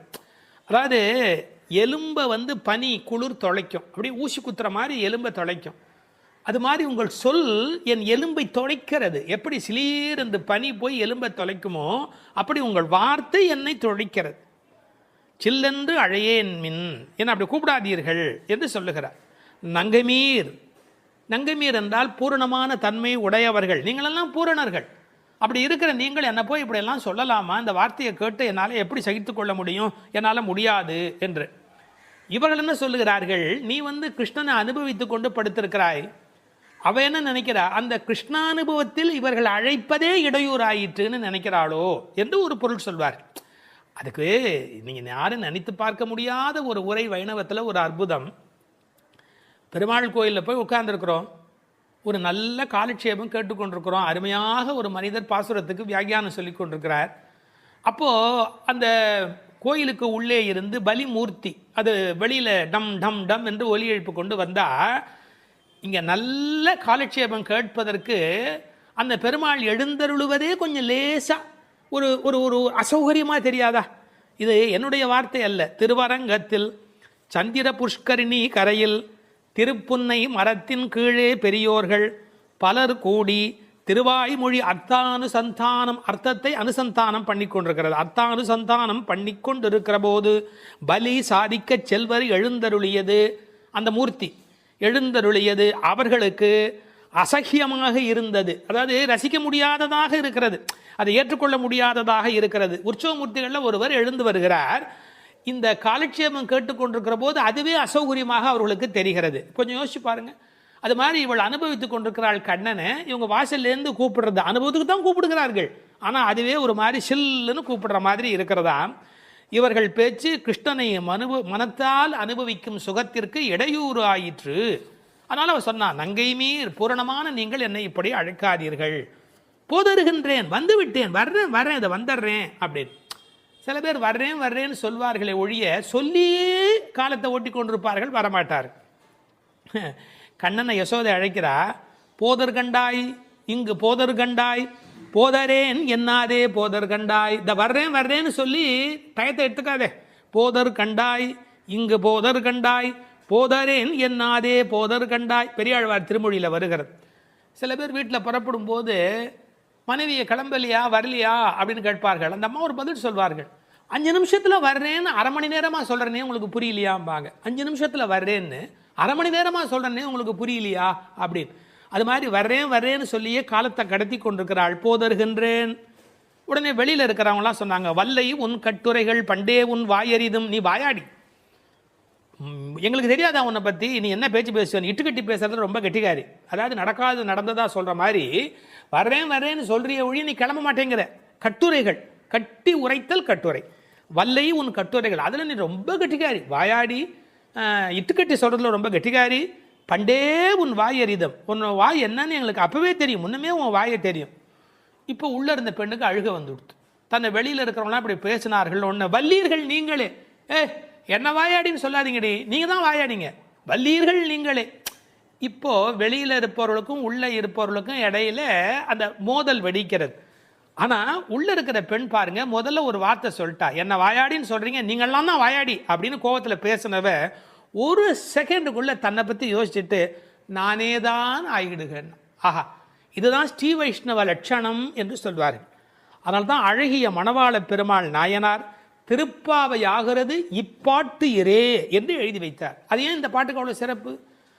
ஸ்ரீ வைஷ்ணவர்கள் தவறு இன்னொருவருடையதாக இருந்தாலும் கூட பண்பு நலன் கருதி அது என் தப்பாவே இருந்துட்டு போட்டோம் அப்படின்னு பரதாழ்வானை போல ஒப்புக்கொள்கிற பண்பு இருக்கணுமா. வல்லீர்கள் நீங்களே, நீங்கள் தான் வாயாடின்னு வெளியில் இருக்கிறவங்கள பார்த்து சொன்னவ நானே தான் ஆயிடுக, நான் தான் அந்த வாயாடியாக இருந்துட்டு போகிறேன், என்னை விடுங்கடி, நானே தான் ஆயிடுக அப்படின்னு. இதை எப்படி அனுபவிப்பார்கள்? இதை விளக்குவதற்காகவே ஆண்டாள் உரையாடல் பாணியிலே இந்த பாடலை எழுதுகிறார். ஏன் இதை வெறுமனை நீதி போதனை மாதிரி பாகவதர்கள் அடங்கி இருக்க வேண்டும்னு சொல்லக்கூடாதா அப்படின்னா, இந்த உரையாடல் இருக்கிற போது அதில் கிடைக்கக்கூடிய அந்த ஒரு சுகம் இருக்கு இல்லையா, ஏன் அனுஷ்டான ரூபமாக அது கிடைக்கும், உபதேச ரூபமாக இல்லாமல், யாரோ அறிவுரை சொல்லுகிற உபதேசமாக இல்லாமல் பின்பற்றுதல் என்கிற அனுஷ்டான ரூபமாக கிடைப்பதற்காக உரையாடல் பாணியில் இதை ஆண்டாள் நாச்சியார் கொண்டு போகிறாள். சரி, இப்போ அடுத்த கேள்வி கேட்டார்கள், வெளியில் நிற்கிறவங்கலாம் அப்போ பக்தியோட ஆமாமா நாங்கள் தான் வாயாடின்னு ஒத்துக்கக்கூடாதா? அப்போ ஒத்துக்கிட்ட பிறகாவது மன்னிப்பு கேட்கக்கூடாதா? அப்போ வெளியில் இருக்கிறவங்களுக்கெல்லாம் ஸ்ரீ வைஷ்ணவ லட்சணம் இருக்க வேண்டாமா? அப்படி வியாக்கியானத்தில் ஒரு வரி எழுதினார்கள், உலகத்தில் உத்தம அதிகாரிகள் பல பேர் கிடைப்பது அரிது, 1-2 பேர் தான் கிடைப்பாங்க. சரி, தவறை ஒத்துக்கிறதுலேயே எத்தனை வகை? முதல் விஷயம், செய்த தவறை ஒப்புக்கொள்ள மறுப்பார்கள், இது முதல் வகை. 2, சிரமப்பட்டு ஒப்புக்கொள்வார்கள், ரொம்ப கஷ்டப்பட்டு இது தப்புங்கிறத ஒத்துக்கொள்வார்கள். 3, முதல்ல சொன்னதுக்கெல்லாம் பிறகு மறுக்காமல் அதை ஒப்புக்கொண்டு விடுவார்கள். அப்புறம் இதெல்லாம் தப்பு செஞ்சவங்க ஒத்துக்கிறது, தப்பே செய்யவில்லை அவங்க ஒத்துக்கிறது கஷ்டப்படுவாங்களா இல்லையா? நான் தான் செய்யலையே, நான் ஏன் ஒத்துக்கணும் அப்படின்னு கேட்பாங்க இல்லையா? செய்யாத ஒன்றை ஒப்புக்கொள்வது என்பது மிக மிக மிக உயர்ந்த ஒரு பெரிய உயர்ந்த நிலை. இதை இந்த பெண் ஏற்றுக்கொள்கிறாள், நானே தான் ஆயிடுக அப்படின்னு. இதுக்கு வியாக்கியானம் பண்ணும்போது சொல்வார்கள், இப்போது ஒரு உபன்யாசம் ஆரம்பிக்கிற ஒருவர் ரொம்ப பணிவா, அடியேன் அறிவு குறைந்தவன்னு சொல்லி பணிவாக ஆரம்பிப்பார். கீழேந்து ஒருத்தர் எழுந்துச்சு, ஆமாம் சுவாமி உமக்கு அறிவு கம்மின்னு மட்டும் சொல்லி பார்க்கட்டுமே, கேட்கிறவருடைய கோபம் எங்கே போய் நிற்கும்?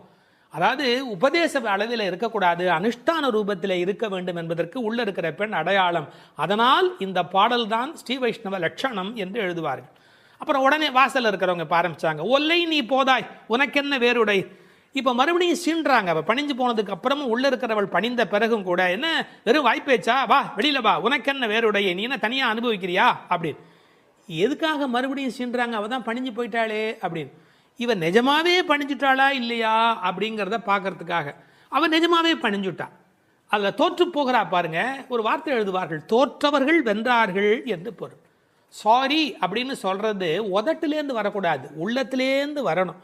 அப்படி ஒல்லை நீ போதாய் உனக்கென்ன வேறுடைமை என்று கேட்டபோது கூட என்ன கேட்டா, எல்லாரும் வந்தாரோ, எல்லாரும் போந்தாரோ, எல்லாரும் வந்துட்டாங்களா அப்படின்னு. ஏன் எல்லாருமா சேர்ந்து போகிற சம்பந்தம் ரொம்ப முக்கியம். இதுக்கு ஒரு உதாரணம் எழுதுவார்கள். கூரத்தாழ்வான் ஸ்ரீரங்கத்துக்கு போகிறார், பார்வை இழந்ததுக்கு பிறகு அங்கே வாசலில் இருக்கிறவன் சொல்கிறான், ராமானுஜரோடு சம்பந்தப்பட்டவர்கள் உள்ளே போக முடியாது, நீர் போகக்கூடாது அப்படின்னு. அப்போ இன்னொரு காவலன் சொன்னான்னா, நீர் நல்லவர், விரோதிகள் இல்லாதவர், பரவாயில்ல நீர் போய் பெருமாளை தரிசனம் பண்ணும் அப்படின்னு. அப்போ கூரத்தாழ்வான் ஒரு வார்த்தை சொல்லுகிறார். என்ன சொல்கிறார்? ஆச்சாரிய சம்பந்தம் அறுத்து கொண்டு பகவத் சம்பந்தமா நமக்கு வேண்டாம், என்னுடைய ஆச்சாரியனுடைய சம்பந்தத்தை விட்டுட்டு போய் நான் பகவத் சம்பந்தம் கொண்டாடணுமா, வேண்டியதில்லை அப்படின்னு. இந்த உரையை எடுத்துக்கொண்டு எல்லோரும் போந்தாரா, எல்லாரும் வந்துட்டாங்களா, யாரும் விட்டு போலையே. உண்மையான ரிலிஜன் எங்க இருக்கு தெரியுமா? எல்லாரும் நல்லா இருக்கணும் அப்படிங்கிற கருத்தில் சமயத்தின் உண்மை லட்சணத்தை வெளிப்படுத்தினார்கள். வல்லானை கொன்றானை, வல் பிளஸ் ஆனை, மிக கொடூரமாக வந்த குவாலய பீடம் என்ற யானையை கொன்றவனை, மாற்றாரை மாற்றழிக்க வல்லானை, எதிரிகளுடைய எதிரித்தன்மையை அழிப்பவனை அல்லது எதிரிகளையே அழிப்பவனை, மாற்றாரை, மாற்றார்னா எதிரிகள், மாற்றழிக்க வல்லானை. வல்லானைனா இது ஆண்பால், முதல் வல் பிளஸ் ஆனை, அது யானையை குறிப்பது. மாயனை பாடேலோர் எம்பாவாய், மாயத்தில் வல்லவனை பாடுவோம் என்று இந்த பாடல் நிறைவு பெறுகிறது. 16ஆம் பாட்டு நாயகனை எழுப்பும் நடுநாயகமான பாட்டு.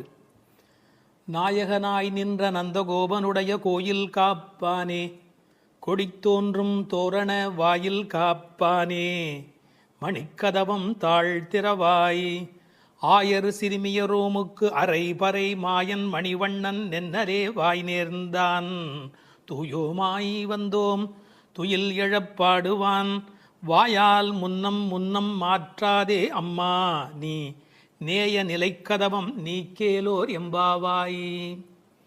ஆயர்பாடியின் தலைவனாய் விளங்குகின்ற நந்தகோபரின் அரண்மனையை காவல் செய்கின்றவரே, கொடி பறக்கின்ற தோரண வாயிலை காத்து நிற்பவரே, அழகிய அரண்மனை கதவுகளை திறந்து எங்களை உள்ளே அனுமதிக்க வேண்டும்.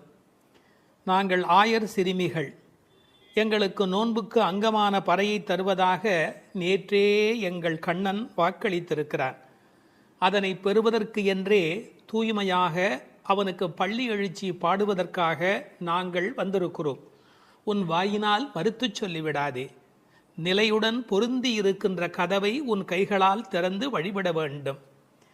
பொதுவாக முறையறிந்து செல்ல வேண்டும் என்பது விதி. பெரிய பதவியில் இருப்பவர்களை நெருங்க வேண்டுமென்றால் அவர்களது அணுக்கத் தொண்டர்களை முதலில் நெருங்கி அவர்கள் மூலம் நெருங்குவதே நல்லது என்கிற அபிப்பிராயத்தில் நாயகனாய் நின்ற நந்தகோபனுடைய கோயில் காப்பானே என்று அவனிடத்தில் வேண்டுகிறார்கள் இந்த பிள்ளைகள். பொதுவாக நாயகனாய் என்பது கண்ணனுக்கு மட்டுமே பொருந்துகிற பதம். என்றாலும் கண்ணனுடைய தகப்பனார் என்பதனாலே இவருக்கும் அந்த மரியாதை பொருந்திற்று. அந்த நந்தகோபனுடைய கோயில் காப்பானே என்று நேரடியாக நாம் போகலாம் என்றாலும், நந்தகோபனிடத்தில் கண்ணபெருமான் கோல்கீழ்கன்றாய் அடங்கி இருக்கின்றவன். அவனை அதட்டி ஆளுகிற பேறு பெற்றமையினாலே, உலகநாயகனை அடக்கி ஆளுகிற பேறு பெற்றமையினாலே இவனும் நாயகன். ராமாயணத்திலே சீத்தையோடு புஷ்பக விமானத்தில் ராமர் திரும்பி வருகிற காலத்தில் அயோத்தியை கைகாட்டி, இதோ என் தகப்பனாருடைய ராஜதானி என்று சொன்னதாக ஒரு வரலாறு உண்டு. தன்னுடைய நாடு என்பதை காட்டிலும் தன்னுடைய தகப்பனாருடைய நாடு என்று சொல்வதிலே ராமபிரான் எப்படி உகக்கிறானோ, அப்படி கண்ணனும் தன்னுடைய தகப்பனாகிய நந்தகோபனை கொண்டாடினால் உகப்பான் என்பதற்காக நந்தகோபனை கொண்டாடுகிறார்கள். கோயிலுக்குள் போகிற போது கூட ஜெய விஜயர்கள், க்ஷேத்திர பாலர்கள் இவர்களையெல்லாம் வணங்கிவிட்டு செல்வதாகத்தான் மரபு. இந்த பாடலிலே ஒரு நுட்பத்தை கவனிக்க வேண்டும். நீராட நீராட என்று பெண்களை எழுப்பியவர்கள் நீராடுவதற்கு யமுனைக்கோ பொய்கைக்கோ போகவில்லை. நேராக நந்தகோபருடைய திருமாளிகைக்கு வந்திருக்கிறார்கள் என்று சொன்னால், இவர்கள் நந்தகோபருடைய திருமகனோடு நிகழ்த்துகிற அந்த சம்பாதம்தான் உண்மையான நீராட்டு. இப்போது கோயில் காப்பானே என்பதற்குரிய விளக்கத்தை பார்ப்போம். திருமாளிகையை காவல் செய்து கொண்டிருப்பவனே என்பது வெளிப்படையான பொருள். ஆனால் மரபு கருதி ததீயரை முன்னிட்டே பகவானை பற்ற வேண்டும் என்று அவன் காலில் விழுகிறார்கள் என்று சொல்வார்கள். அதாவது ஆண்டவனுக்கு உரிய அணுக்கத் தொண்டர்களை நாம் மதித்தால் மட்டுமே ஆண்டவன் பிரீத்தி அடைகிறார். எனவே அவனுடைய காலிலும் விழுவதற்கு அவர்கள் தயாராக இருக்கிறார்கள். அவனுடைய மாளிகையிலே தோரண கொடி நாட்டப்பட்டிருக்கிறது, அடையாளம். அது எந்நேரத்தில் வந்தாலும் இது நந்தகோபன் திருமாளிகை என்று தெரிவதற்கு ஏற்ப தோரணமும் கொடிவாயிலும் அங்கே துலங்குகிறது. கொடி தோன்றும் வாயில் காப்பானே. கோயில் காப்பான் என்பவன் வெளிப்புறத்தினுடைய திருமாளிகையின் காவலில் இருக்கிறவன்.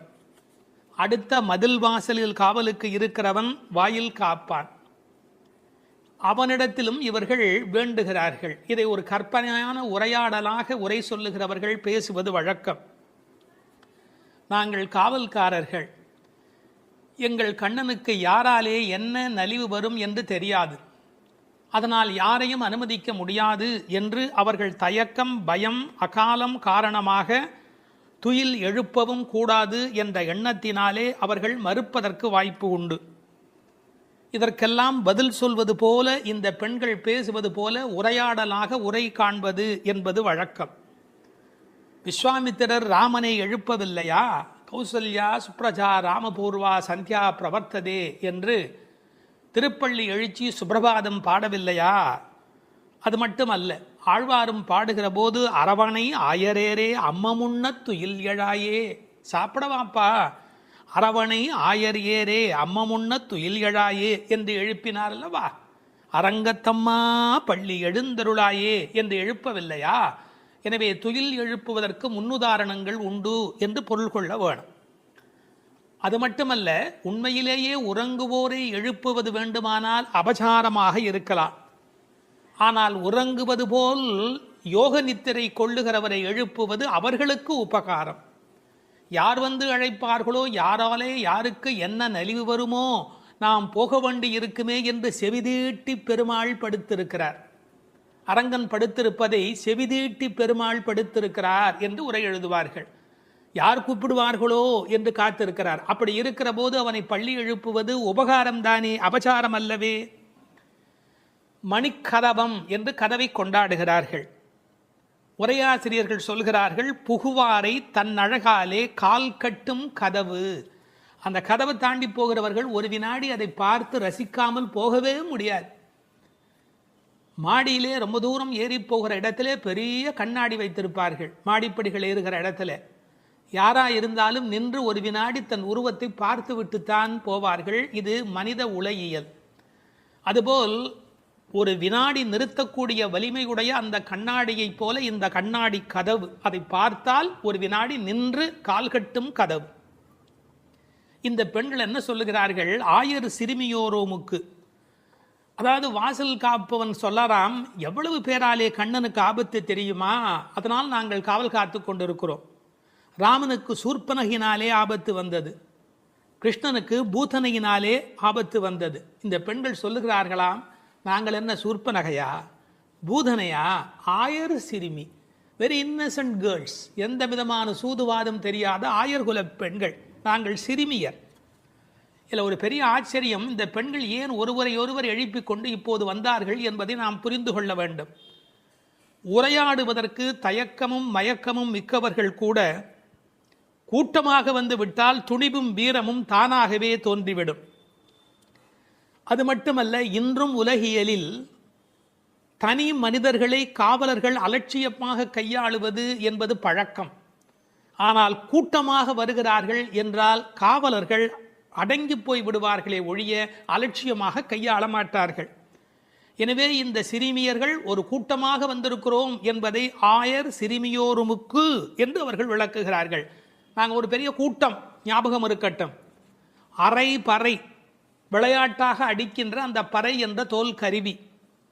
மாயன் மணிவண்ணன், மாயையிலே வல்லவன், மிகச்சிறந்த வியக்கத்தக்க காரியங்களை செய்கின்ற வல்லமையுடையவன். மணிவண்ணன், ரத்தினம் போலே மாணிக்கக்கல் போலே ஒளி வீசுகிறவன், நீலமேக சியாமள வண்ணன். அந்த அற்புதமான மாயன் மணிவண்ணன் நென்னலே வாய் நேர்ந்தார். அந்த ஏகாரம் ரொம்ப வலிமையானது, நேத்திக்கே சொல்லிட்டான்ப்பா, அதை முன்னரே பண்ணி கொடுத்த சத்யபிரமாத் ஆல்ரெடி ப்ராமிஸ்ட்.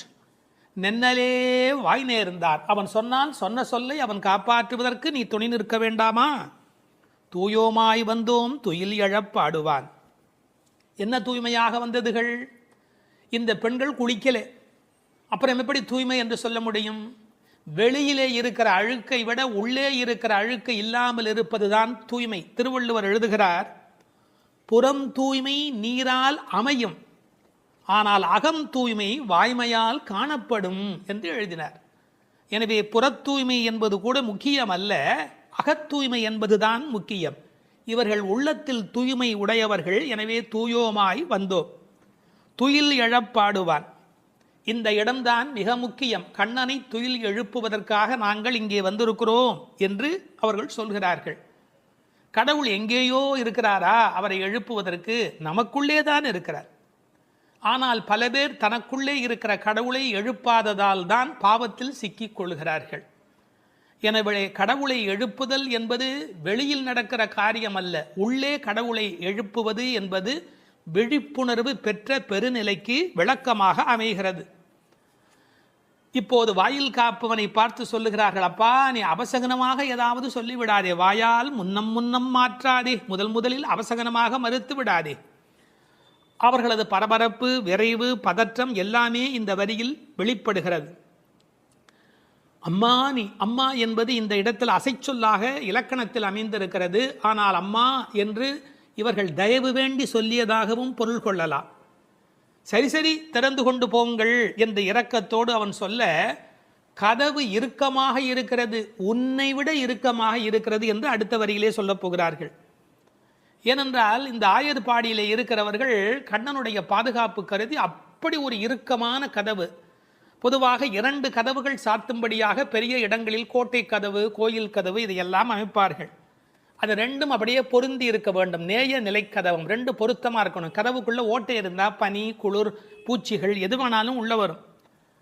எனவே அந்த கதவு எப்படி நெருங்கி இருக்கிறது என்பதை நேய நிலைக்கதவம், கண்ணனை பாதுகாப்பதில் அன்பு காட்டுகிற நிலைக்கதவம் என்று பொருள் கொள்ளலாம். அகிருணையான கதவு கூட இத்தனை அன்போடு இருக்கிறது என்று சொன்னால் நாங்களும் நீங்களும் நேயம் மிக்கவர் தானே என்று அந்த வாயில் காப்பவனை பார்த்து சொன்னதாக பொருள். இந்த கதவு தடைப்பட்டு இருக்கிறது என்பதற்கு என்ன பொருள்? எங்களால் திறக்க முடியவில்லை, நீ திறந்து விடு என்று சின்ன பிள்ளைகள் சொல்லுகிறார்கள். நீக்கேலோர் எம்பாவாய். நாம் இறைவனை அடைவதற்கு எத்தனையோ கதவுகள் தடையாக இருக்கின்றன. இந்த கதவுகளை திறப்பது என்பது பெரிய வேலை. ஆணவம், கன்மம், மாயை என்கிற கதவுகள், கர்மவினை, அகங்காரம், கர்மவினையிலே பாவ புண்ணியம் என்ற 2 கதவுகள், அகங்காரம், அமகாரம், யான் எனது என்கிற 2 கதவுகள், இவையெல்லாம் நேய நிலைக்கதவம். அந்த யான் எனது அவ்வளோ டைட்டாக இருக்கும். கர்ம வினையில் பாவ புண்ணியம் அவ்வளோ டைட்டாக இருக்கும். நம்ம இறைவனை போய் சேருவதற்கு இவையெல்லாம் தடை. எனவே நேய நிலைக்கதவம் நீக்கேலோர் எம்பாவாய், இந்த இரண்டையும் எங்களுக்கு நீக்கு. கீதையிலே துவந்த நிலை என்று பேசுவான் பகவான். அதாவது ராகத்வேஷத்தோடு கூடிய நிலை பகவானை அடைவதற்கு இடையூறாக இருக்கிறது. எனவே அந்த இரண்டும் அப்படி இறுகி கிடக்கிறது. அந்த நேய நிலைக்கதவம் நீக்கு என்று வேண்டுவதாக இந்த பாசுரம் நிறைவு பெறுகிறது.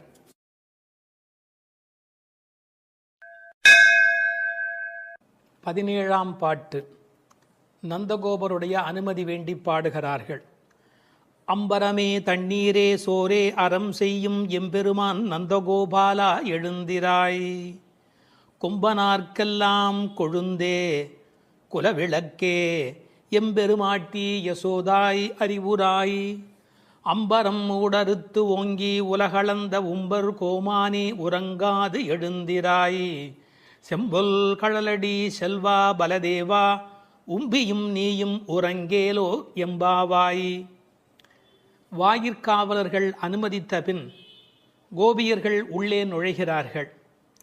அங்கு நந்தகோபனுடைய இருப்பிடத்தில் அவனை எழுப்பி, அடுத்து படுத்திருந்த யசோதையை எழுப்பி, ஆர்வ மிகுதியால் கண்ணனை எழுப்பி, அவன் குறிப்பாக பலராமனை எழுப்புகிற அழகான பாசுரம் இது.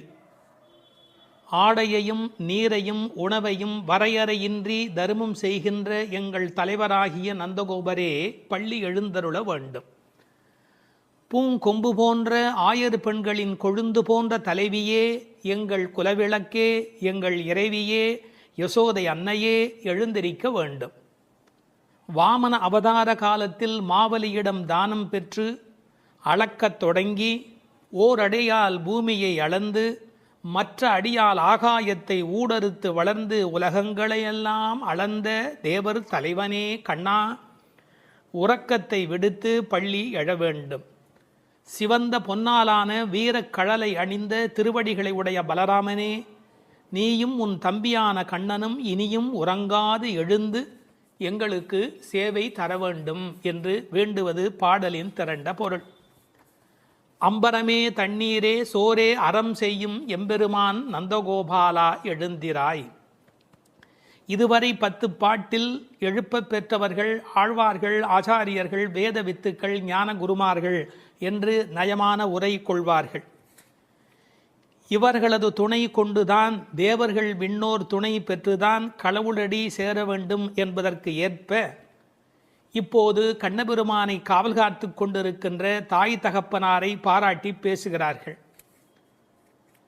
தசரதன் தானம் செய்தவன். ஆனால் தசரதன் செய்த தானத்துக்கும் நந்தகோபர் செய்த தானத்துக்கும் ஒரு வேறுபாடு உண்டு. தசரதன் பிள்ளை கிடைப்பதற்கு தவம் செய்தவன். தசரதன் பிள்ளை கிடைப்பதற்கு தானம் செய்தவன். நந்தகோபரோ பிள்ளை கிடைத்த பின்னும் தானம் செய்தவன். ரெண்டுக்கும் இடையிலே ஒரு பெரிய வேறுபாடு இருக்கிறது. இவர்கள் என்ன தானம் செய்கிறார்கள்? நந்தகோபன் என்னென்ன கொடுக்கிறாராம்? அம்பரமே தண்ணீரே சோரே அறம் செய்யும் எம்பெருமான். அம்பரம் என்பது துணி கொடுத்தான், ஆடை கொடுத்தான், கூரை கொடுத்தான் என்று பொருள். இன்னொரு பொருள், இவர்கள் பெறுவதற்கு வேண்டிய தண்ணீர் கொடுக்கிறான். அம்பரமே தண்ணீரே. பிறகு உண்ணுவதற்கு சோறு கொடுக்கிறார். பெரியவர்கள் உரை காணுகிற போது கண்ணபெருமான் பிற்காலத்திலே என்னென்ன அறங்கள் செய்தானோ அத்தனைக்கும் மூல காரணம் நந்தகோபனுடைய இயல்பு என்று ஒரு நயம் சொல்வார்கள். எப்படி? சூதர் சபையிலே திரௌபதி துன்புற்று ஆடை வேண்டும் என்று அலறிய போது திரௌபதிக்கு வஸ்திரம் கொடுத்தான் அல்லவா? எனவே இவன் துணி கொடுக்கிறவன் அம்பரன். அம்பரம் திக் அம்பரர் என்றால் திசையை ஆடையாக அணிந்தவர்கள் திகம்பரர்கள். அம்பரம் என்பது ஆடையை குறிக்கும். இவன் திரௌபதிக்கு பின்னாளிலே வஸ்திரதானம் கொடுத்தவன். பிறகு போர்க்களத்திலே குதிரைகள் நாவார குடிப்பதற்காக வருணாஸ்திரம் விட்டு தண்ணீர் வரவழைத்து குதிரைகளுடைய தாகம் தீர்த்தவன். அது மட்டுமல்ல, பசுக்களுக்கும் தண்ணீர் வைக்கிறவன். மன்னன் மருக மைத்துனன் மார்க்கொரு தேரின் மேல் முன்னங்கு நின்று மோழை எழுவித்தவன். பெரியாழ்வார் திருமொழியில் சொல்றார், அந்த குதிரைக்காக நீரை வரவழைத்து கொடுத்தவன். ஆண்டாள் பின்னாலே பாடுகிறாள், இட்டமான பசுக்களை இனிது மரித்து நீரூட்டி என்று எழுதுகிறார். இவன் உணவு கொடுக்கிறவன் என்பதற்கு அடையாளம், மகரிஷியின் பத்தினிகள் கொடுத்த உணவை தன்னோடு பக்கத்தில் இருந்த 1000 பேருக்கும் உணவளித்து உணவு கொடுப்பதில் மகிழ்ச்சி அடைகிறவன் கண்ணபெருமான். ஒரு தகப்பனைப் போலே பிள்ளை வளர்கிறான் என்பதற்கேற்ப நந்தகோபன் தானம் செய்கிறவன், அவன் மகனும் தானம் செய்கிறவன். அப்பா குணம் பிள்ளைக்கு. இந்த குழந்தைகள் பேச்சிலே சோறு தண்ணீர் என்பதெல்லாமே கண்ணன் தான். உண்ணும் சோறு பருகும் நீர் தின்னும் வெற்றிலை எல்லாம் கண்ணன் என்கிற அனுபவத்தில் இருக்கிறவர்கள். அவன் தானம் கொடுப்பது எதற்காக? ஏதோ ஒரு புண்ணிய பலனை கருதியா என்று கேட்டால் இல்லை இல்லை, அறத்திற்காகவே அறம் செய்கின்றான். அதான் அறம் செய்யும். திருவள்ளுவர் எழுதுகிறார், மேல் உலகம் இல் எனிலும் ஈதலே நன்று. சொர்க்கலோகம் கிடைக்கும் தானம் பண்றதை விட சொர்க்கலோகம்னு ஒன்று இல்லைனாலும் தானம் பண்ணுவது உத்தமம் என்று எழுதி காட்டுகிறார் திருவள்ளுவர். எனவே அறத்தை அறத்திற்காக செய்கிறார்கள், வேறொன்று பெறுவோம் என்பதற்கல்ல. ஏன்னா பெற வேண்டிய பேராகிய கண்ணனை பெற்றுவிட்டார். பிறகு யசோதையை எழுப்புகிறார்கள், கொம்பனார்க்கெல்லாம் கொழுந்தே. இந்த உலகத்தில் பெண்கள் யாரெல்லாம் பெருமை பெற்றார்களோ அந்த எல்லா பெண்களுக்கும் மேலான கொழுந்தாக விளங்குகின்றவள். ஆயர் குலத்திலே எந்த பெண்ணுக்கு வாட்டம் வருமென்றாலும் இவள் வாடிப்போவதாலே இவள் கொழுந்து. ஆயர் குலத்து பெண்களெல்லாம் கொடியானால் இவள் கொழுந்து. எம்பெருமாட்டி யசோதாய் அறிவுராய் என்று சொன்னவர்கள் குலவிளக்கே என்று விழித்தார்கள். கொம்பன்னார்க்கு எல்லாம் என்பதை உரை சொல்லுகிற போது ராமருடைய தாயார், அவர்களை விடவும் இவள் மேலே புண்ணியம் செய்தவள். தேவகி என்ற கண்ணனை பெற்றெடுத்தாளே, அவளை விடவும் இவள் புண்ணியம் செய்தவள். இந்த உலகத்திலே பெற்றெடுத்த பெண்கள் யாரெல்லாம் உண்டோ அத்தனை பேரையும் விட பெறாத பெருமை பெற்றவள். அவளே பேசுகிறாள், ஞாலத்து புத்திரனை பெற்றார் நங்கைமீர் நானே மற்றொருவர் இல்லை. இந்த உலகத்தில் யாரும் பெறாத பேறு பெற்றவள் யசோதை என்பதை இந்த இடத்திலே குறித்து கொள்ள வேண்டும். அதனால்தான் தேவகி சொல்லுகிற போது சொல்கிறாள், திருவிலேன் ஒன்றும் பெற்றிலேன் எல்லாம் தேவனங்கை யசோதை பெற்றாளே, இந்த பேரெல்லாம் அவள் பெற்றாளே என்று புலம்புகிறாள். எனவே நந்தகோபரை எப்படி அழைத்தார்கள்? எம்பெருமான் என்று அழைத்தார்கள். எனவே இவளை எம்பெருமாட்டி என்று அழைத்தார்கள். ஒரு வேடிக்கை சொல்லுகிறேன். சிரமப்பட்டு பல பேர் படித்து எம்பிபிஎஸ் பட்டம் பெற்று டாக்டர் என்ற பட்டம் வாங்குவார்கள். முறைப்பெண் என்ற முறையிலே பள்ளிக்கூடத்தை மிதிக்காத ஒரு பெண்ணை திருமணம் செய்து கொண்டு துணைமையாக்கி கொள்வார்கள். ஒரு வேடிக்கை சொல்வார்கள், டாக்டர் வருகிறார் என்று சொல்லுகிறவர்கள் அவருடைய மனைவி வருகிற போது டாக்டர் அம்மா வருகிறார் என்று பேசுவார்கள். அந்த அம்மா டாக்டர் அம்மா அல்ல, டாக்டருடைய மனைவி. எனவே டாக்டர் அம்மா ஆகிவிடுகிறாள். நந்தகோபன் எம்பெருமான், எனவே இவள் எம்பெருமாட்டி, எல்லோருக்கும் மேலானவள். அது மட்டுமல்ல, கண்ணனை கண்களில் வைத்து வளர்த்தமையினால் இவள் உண்மையிலேயே பெருமாட்டி. ஒரு அம்மாவுக்கு அப்படி என்ன ஏற்றம் என்று பல பேர் யோசிப்பார்கள். மந்திரங்கள் போலே என்று எழுதினார்கள். மந்திரங்கள் எப்படி தங்கள் கர்ப்பத்தில் பகவானை சுமக்கின்றனவோ, ஒவ்வொரு மந்திரத்துக்குள்ளும் கர்ப்பமாக யார் இருக்கிறான்? பகவான் இருக்கிறார். மந்திரங்களுக்குள்ளே அவற்றின் கர்ப்பத்தில் எப்படி பகவான் தங்கி இருக்கிறானோ, அப்படி மாதாவின் கர்ப்பத்தில் பிள்ளைகள் தங்கி இருக்கிற காரணத்தினாலே மந்திரங்களைப் போல மாதா மகிமையுடையவள் என்று எழுதி வைத்தார்கள். அது மட்டுமல்ல, மந்திரங்கள் இறைவனை பிடித்து வைத்திருப்பது போல கண்ணனை தன்னுடைய பிடியிலேயே வைத்திருக்கிறவள். ஆகையினாலே இவள் ஏற்றம் மிக்கவள். குலவிளக்கு, குலத்துக்கே விளக்காக விளங்குகிறவள். ஆயர் குலத்து அணிவிளக்கை வளர்த்தமையினாலே இவள் குலத்திற்கே குலவிளக்காக விளங்குகின்றவள். அம்பரம் ஊடறுத்து ஓங்கி உலகளந்த உம்பரு கோமானே. இப்போது அம்பரம் என்பது ஆகாயத்தை குறிக்கும். ஓங்கி உலகளந்த உம்பரு கோமான் என்ன செய்கிறார்? பாதங்களை மேலே கொண்டு போகிறார். வாமன அவதாரத்திலிருந்து திருவிக்கிரம அவதாரம் எடுக்கிறார். அப்போது அவருடைய பாதங்கள் நீண்டு கொண்டே போகின்றன. ஒன்மதியில் புனல் உருவி ஒரு கால் நிற்ப ஒரு காலும் காமருசீர் அவுணன் எண்மதியும் கடந்து அண்டமீது போகி இருவிசும்பின் ஊடு போய் மேலைத்தெழுந்து தன்மதியும் கதிரவனும் தவிர ஓடி தாரகை இடை புறம் தடவி அப்பால் மிக்கு மண் முழுதும் அகப்பட்டு நின்ற எந்தை மலர் புனையும் திருவடியே. இந்த அண்ட சராசரமெல்லாம் நினைந்து நிலவு சூரியன் அத்தனையும் கடந்து நட்சத்திரங்களை எல்லாம் தாண்டி கொண்டு போகிற அந்த அற்புதத்தை திருநெடுந்தாண்டகத்திலே பாடி காட்டுகிறார் ஆழ்வார் பெருமகனார். அப்படிப்பட்ட வாமன அவதாரத்தை பல இடங்களில் ஆண்டாள் கொண்டாடி இருக்கிறார். உம்பியும் நீயும் உறங்கேலோர் எம்பாவாய். ஒரு குடும்பத்துக்கு ஒருத்தர் வந்தால் இவர் கால்பட்ட நேரம் விளங்கிற்று என்று மருமகளை கொண்டாடுவார்கள். அதுபோல் பலதேவன் வந்த யோகம், அதன் காரணமாக கண்ணபெருமான் அங்கு வந்து சேர்கிறார். எனவே அவருடைய கால் நலத்தை கொண்டாடுகிறார்கள். உம்பியும் நீயும் உறங்கேல் ஓர் எம்பாவாய் என்று நந்தகோபனுடைய, யசோதையினுடைய, கண்ணபிரானுடைய, பலராமனுடைய சிறப்புகளை இந்த பாடலில் பேசுகிறார்கள்.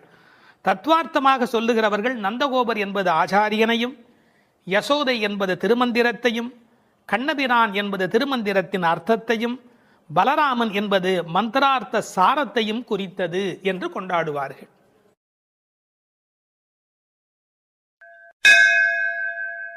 13வது பாடல்.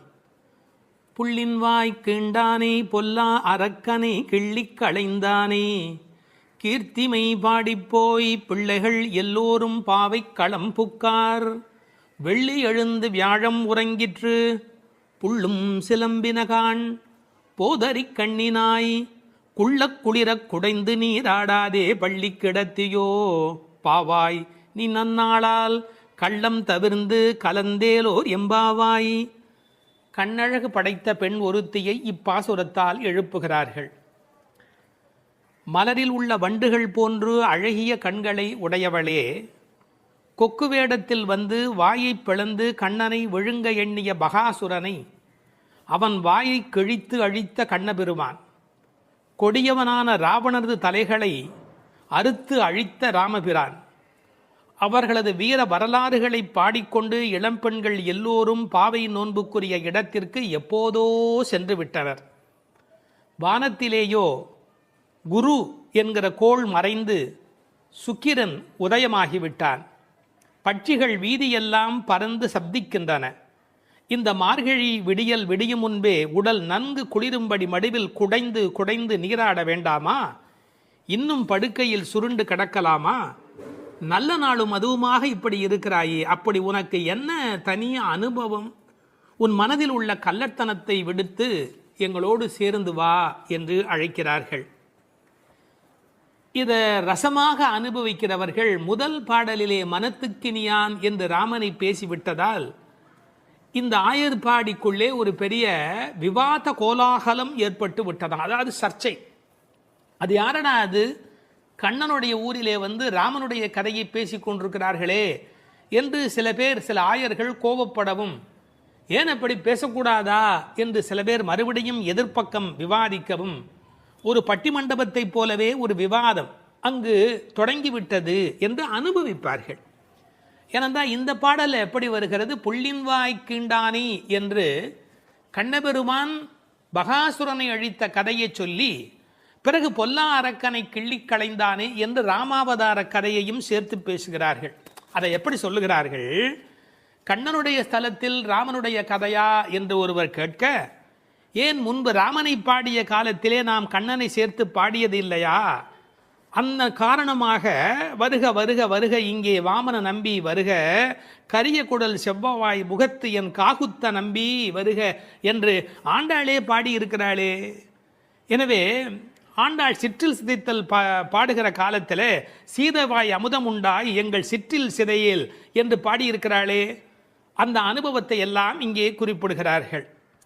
வருக வருக என்று ஆழ்வார் அனுபவித்ததையும், சிற்றில் சிதைக்காதே என்று ஆண்டாள் அனுபவித்ததையும் இந்த இடத்தில் மேற்கோளாக காட்டி, இந்த அயோத்தியிலே ராமபெருமானுடைய புகழை பேசுவது போல ஆயர்பாடியில் கண்ணன் புகழ்தான் பேச வேண்டும் என்ற கட்டாயம் இல்லை, இடம் மாறி பேசினாலும் ஒன்றும் தவறு இல்லை என்று ஒப்பந்தமாயிற்று என்று இதை வேறு ஒரு கோணத்திலே பேசுவார்கள்.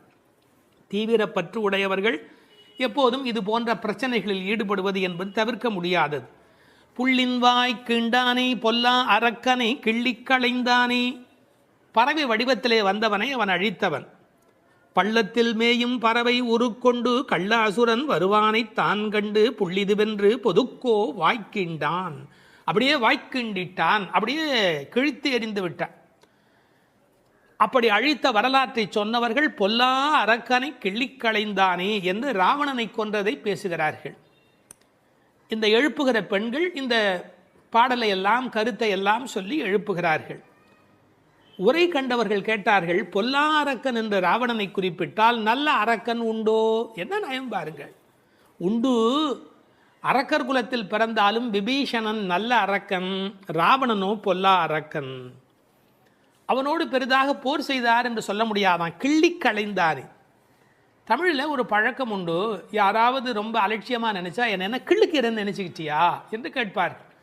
அப்படி ராவனுடைய தலைகளை ராமன் கிள்ளினானான், கிள்ளி களைந்தானே. அதுக்கு வேற ஒரு பொருள் உண்டு. தன்முனைப்பு உள்ளவர்கள் பரமாத்மாவால் அழிக்கப்படுவார்கள் என்கிற அந்த உணர்வு 10 தலை ஒருவருக்கு உண்டு என்ற கதையை அப்படியே எடுத்துக்கொள்வதை விட, பன்முகமாக ஆசை தலி விரித்து ஆடுகிற போது ஒருமுகமுடைய பரமாத்மா மனதை நாம் ஒருமுகப்படுத்தினால் நமக்கு உள்ளே இருக்கிற பன்முகம் அழிந்து போகும் என்று உருவகமாக எடுத்துக்கொண்டு அனுபவிப்பவர்களும் உண்டு. இப்படி ராவணனை அழித்த வரலாற்றை பேசி கீர்த்திமை பாடிப்போய் பிள்ளைகள் எல்லோரும் பாவை களம் புக்கார். இந்த நெல் பயிரிடுகிற இடத்துக்கு நெற்களம் என்று பெயர். அதுபோல் பாவை நோன்பு நோற்கிற இடத்துக்கு பாவைக்களம் என்று பெயர். யாருடைய புகழை பாடுகிறார்கள்? கீர்த்திமை பாடி, ராமன் கண்ணன் இருவருடைய புகழையும் பாடி, கீர்த்தி புகழை பாடி, பிள்ளைகள் எல்லோரும் சின்ன குழந்தைகளாகிய பெண் பிள்ளைகள் எல்லாரும் சேர்ந்து பாவைக்களம் புக்கார். அவங்கெல்லாம் நோன்பு நோக்கிற இடத்துக்கு போய்விட்டார்கள், நான் மட்டும் உனக்காக இங்கே நின்று கொண்டிருக்கிறேன், சீக்கிரம் வாடி என்பது போல் பேசுகிறார். இப்போது பொழுது விடிந்து விட்டது என்பதில் அடையாளம் ரொம்ப நுட்பமான ஒரு அடையாளம். வெள்ளி எழுந்து வியாழம் உறங்கிற்று. அதாவது வெள்ளிக்கிழமை தோன்றிவிட்டது, வியாழக்கிழமை முடிந்து விட்டது இல்லை, குரு ஹோரை போய்விட்டது, சுக்கிரஹோரை தொடங்கிவிட்டது. அது இன்னொரு கோணம். வானியலை பற்றி நன்கு ஆய்வு செய்தவர்கள் ஒரு குறிப்பிட்ட காலத்திலே சுக்கிரனுடைய எழுச்சியும் வியாழனுடைய அந்த இறங்கு முகமும் ஒன்றாக நடக்கும் என்று குறிப்பிடுகிறார்கள். சுஜாதா அவர்கள் இதை வைத்துக்கொண்டு கிபி 885 என்று உறுதி செய்ய முடியும் என்று ஒரு கட்டுரையிலே எழுதியிருக்கிறார்கள். ஆனால் வேறு சிலரோ கிபி 8ஆம் நூற்றாண்டில் ஒரே ஒரு முறை மட்டும் அதிகாலை பொழுதில் சுக்கிரன் எழுவதும் குரு மறைவதும் ஒரே வேளையில் நிகழ்ந்துள்ளது. அது முழு நிலவு நாள், பௌர்ணமி. அந்த நாள் அப்படியே குறிப்பிடுகிறார்கள். அந்நாள் கிபி 731 டிசம்பர் 18 காலை 3:30 முதல் 4 மணி. இதனை அடி ஒற்றி ஆண்டாள் பிறந்தது கிபி 716 ஆடிப்பூரம் என்று கணக்கிட்டிருக்கிறார். பாருங்க எவ்வளவு அழகான ஒரு காலக்கணக்கு. வெள்ளி எழுந்து வியாழன் உறங்கிற்று. புள்ளும் சிலம்பின.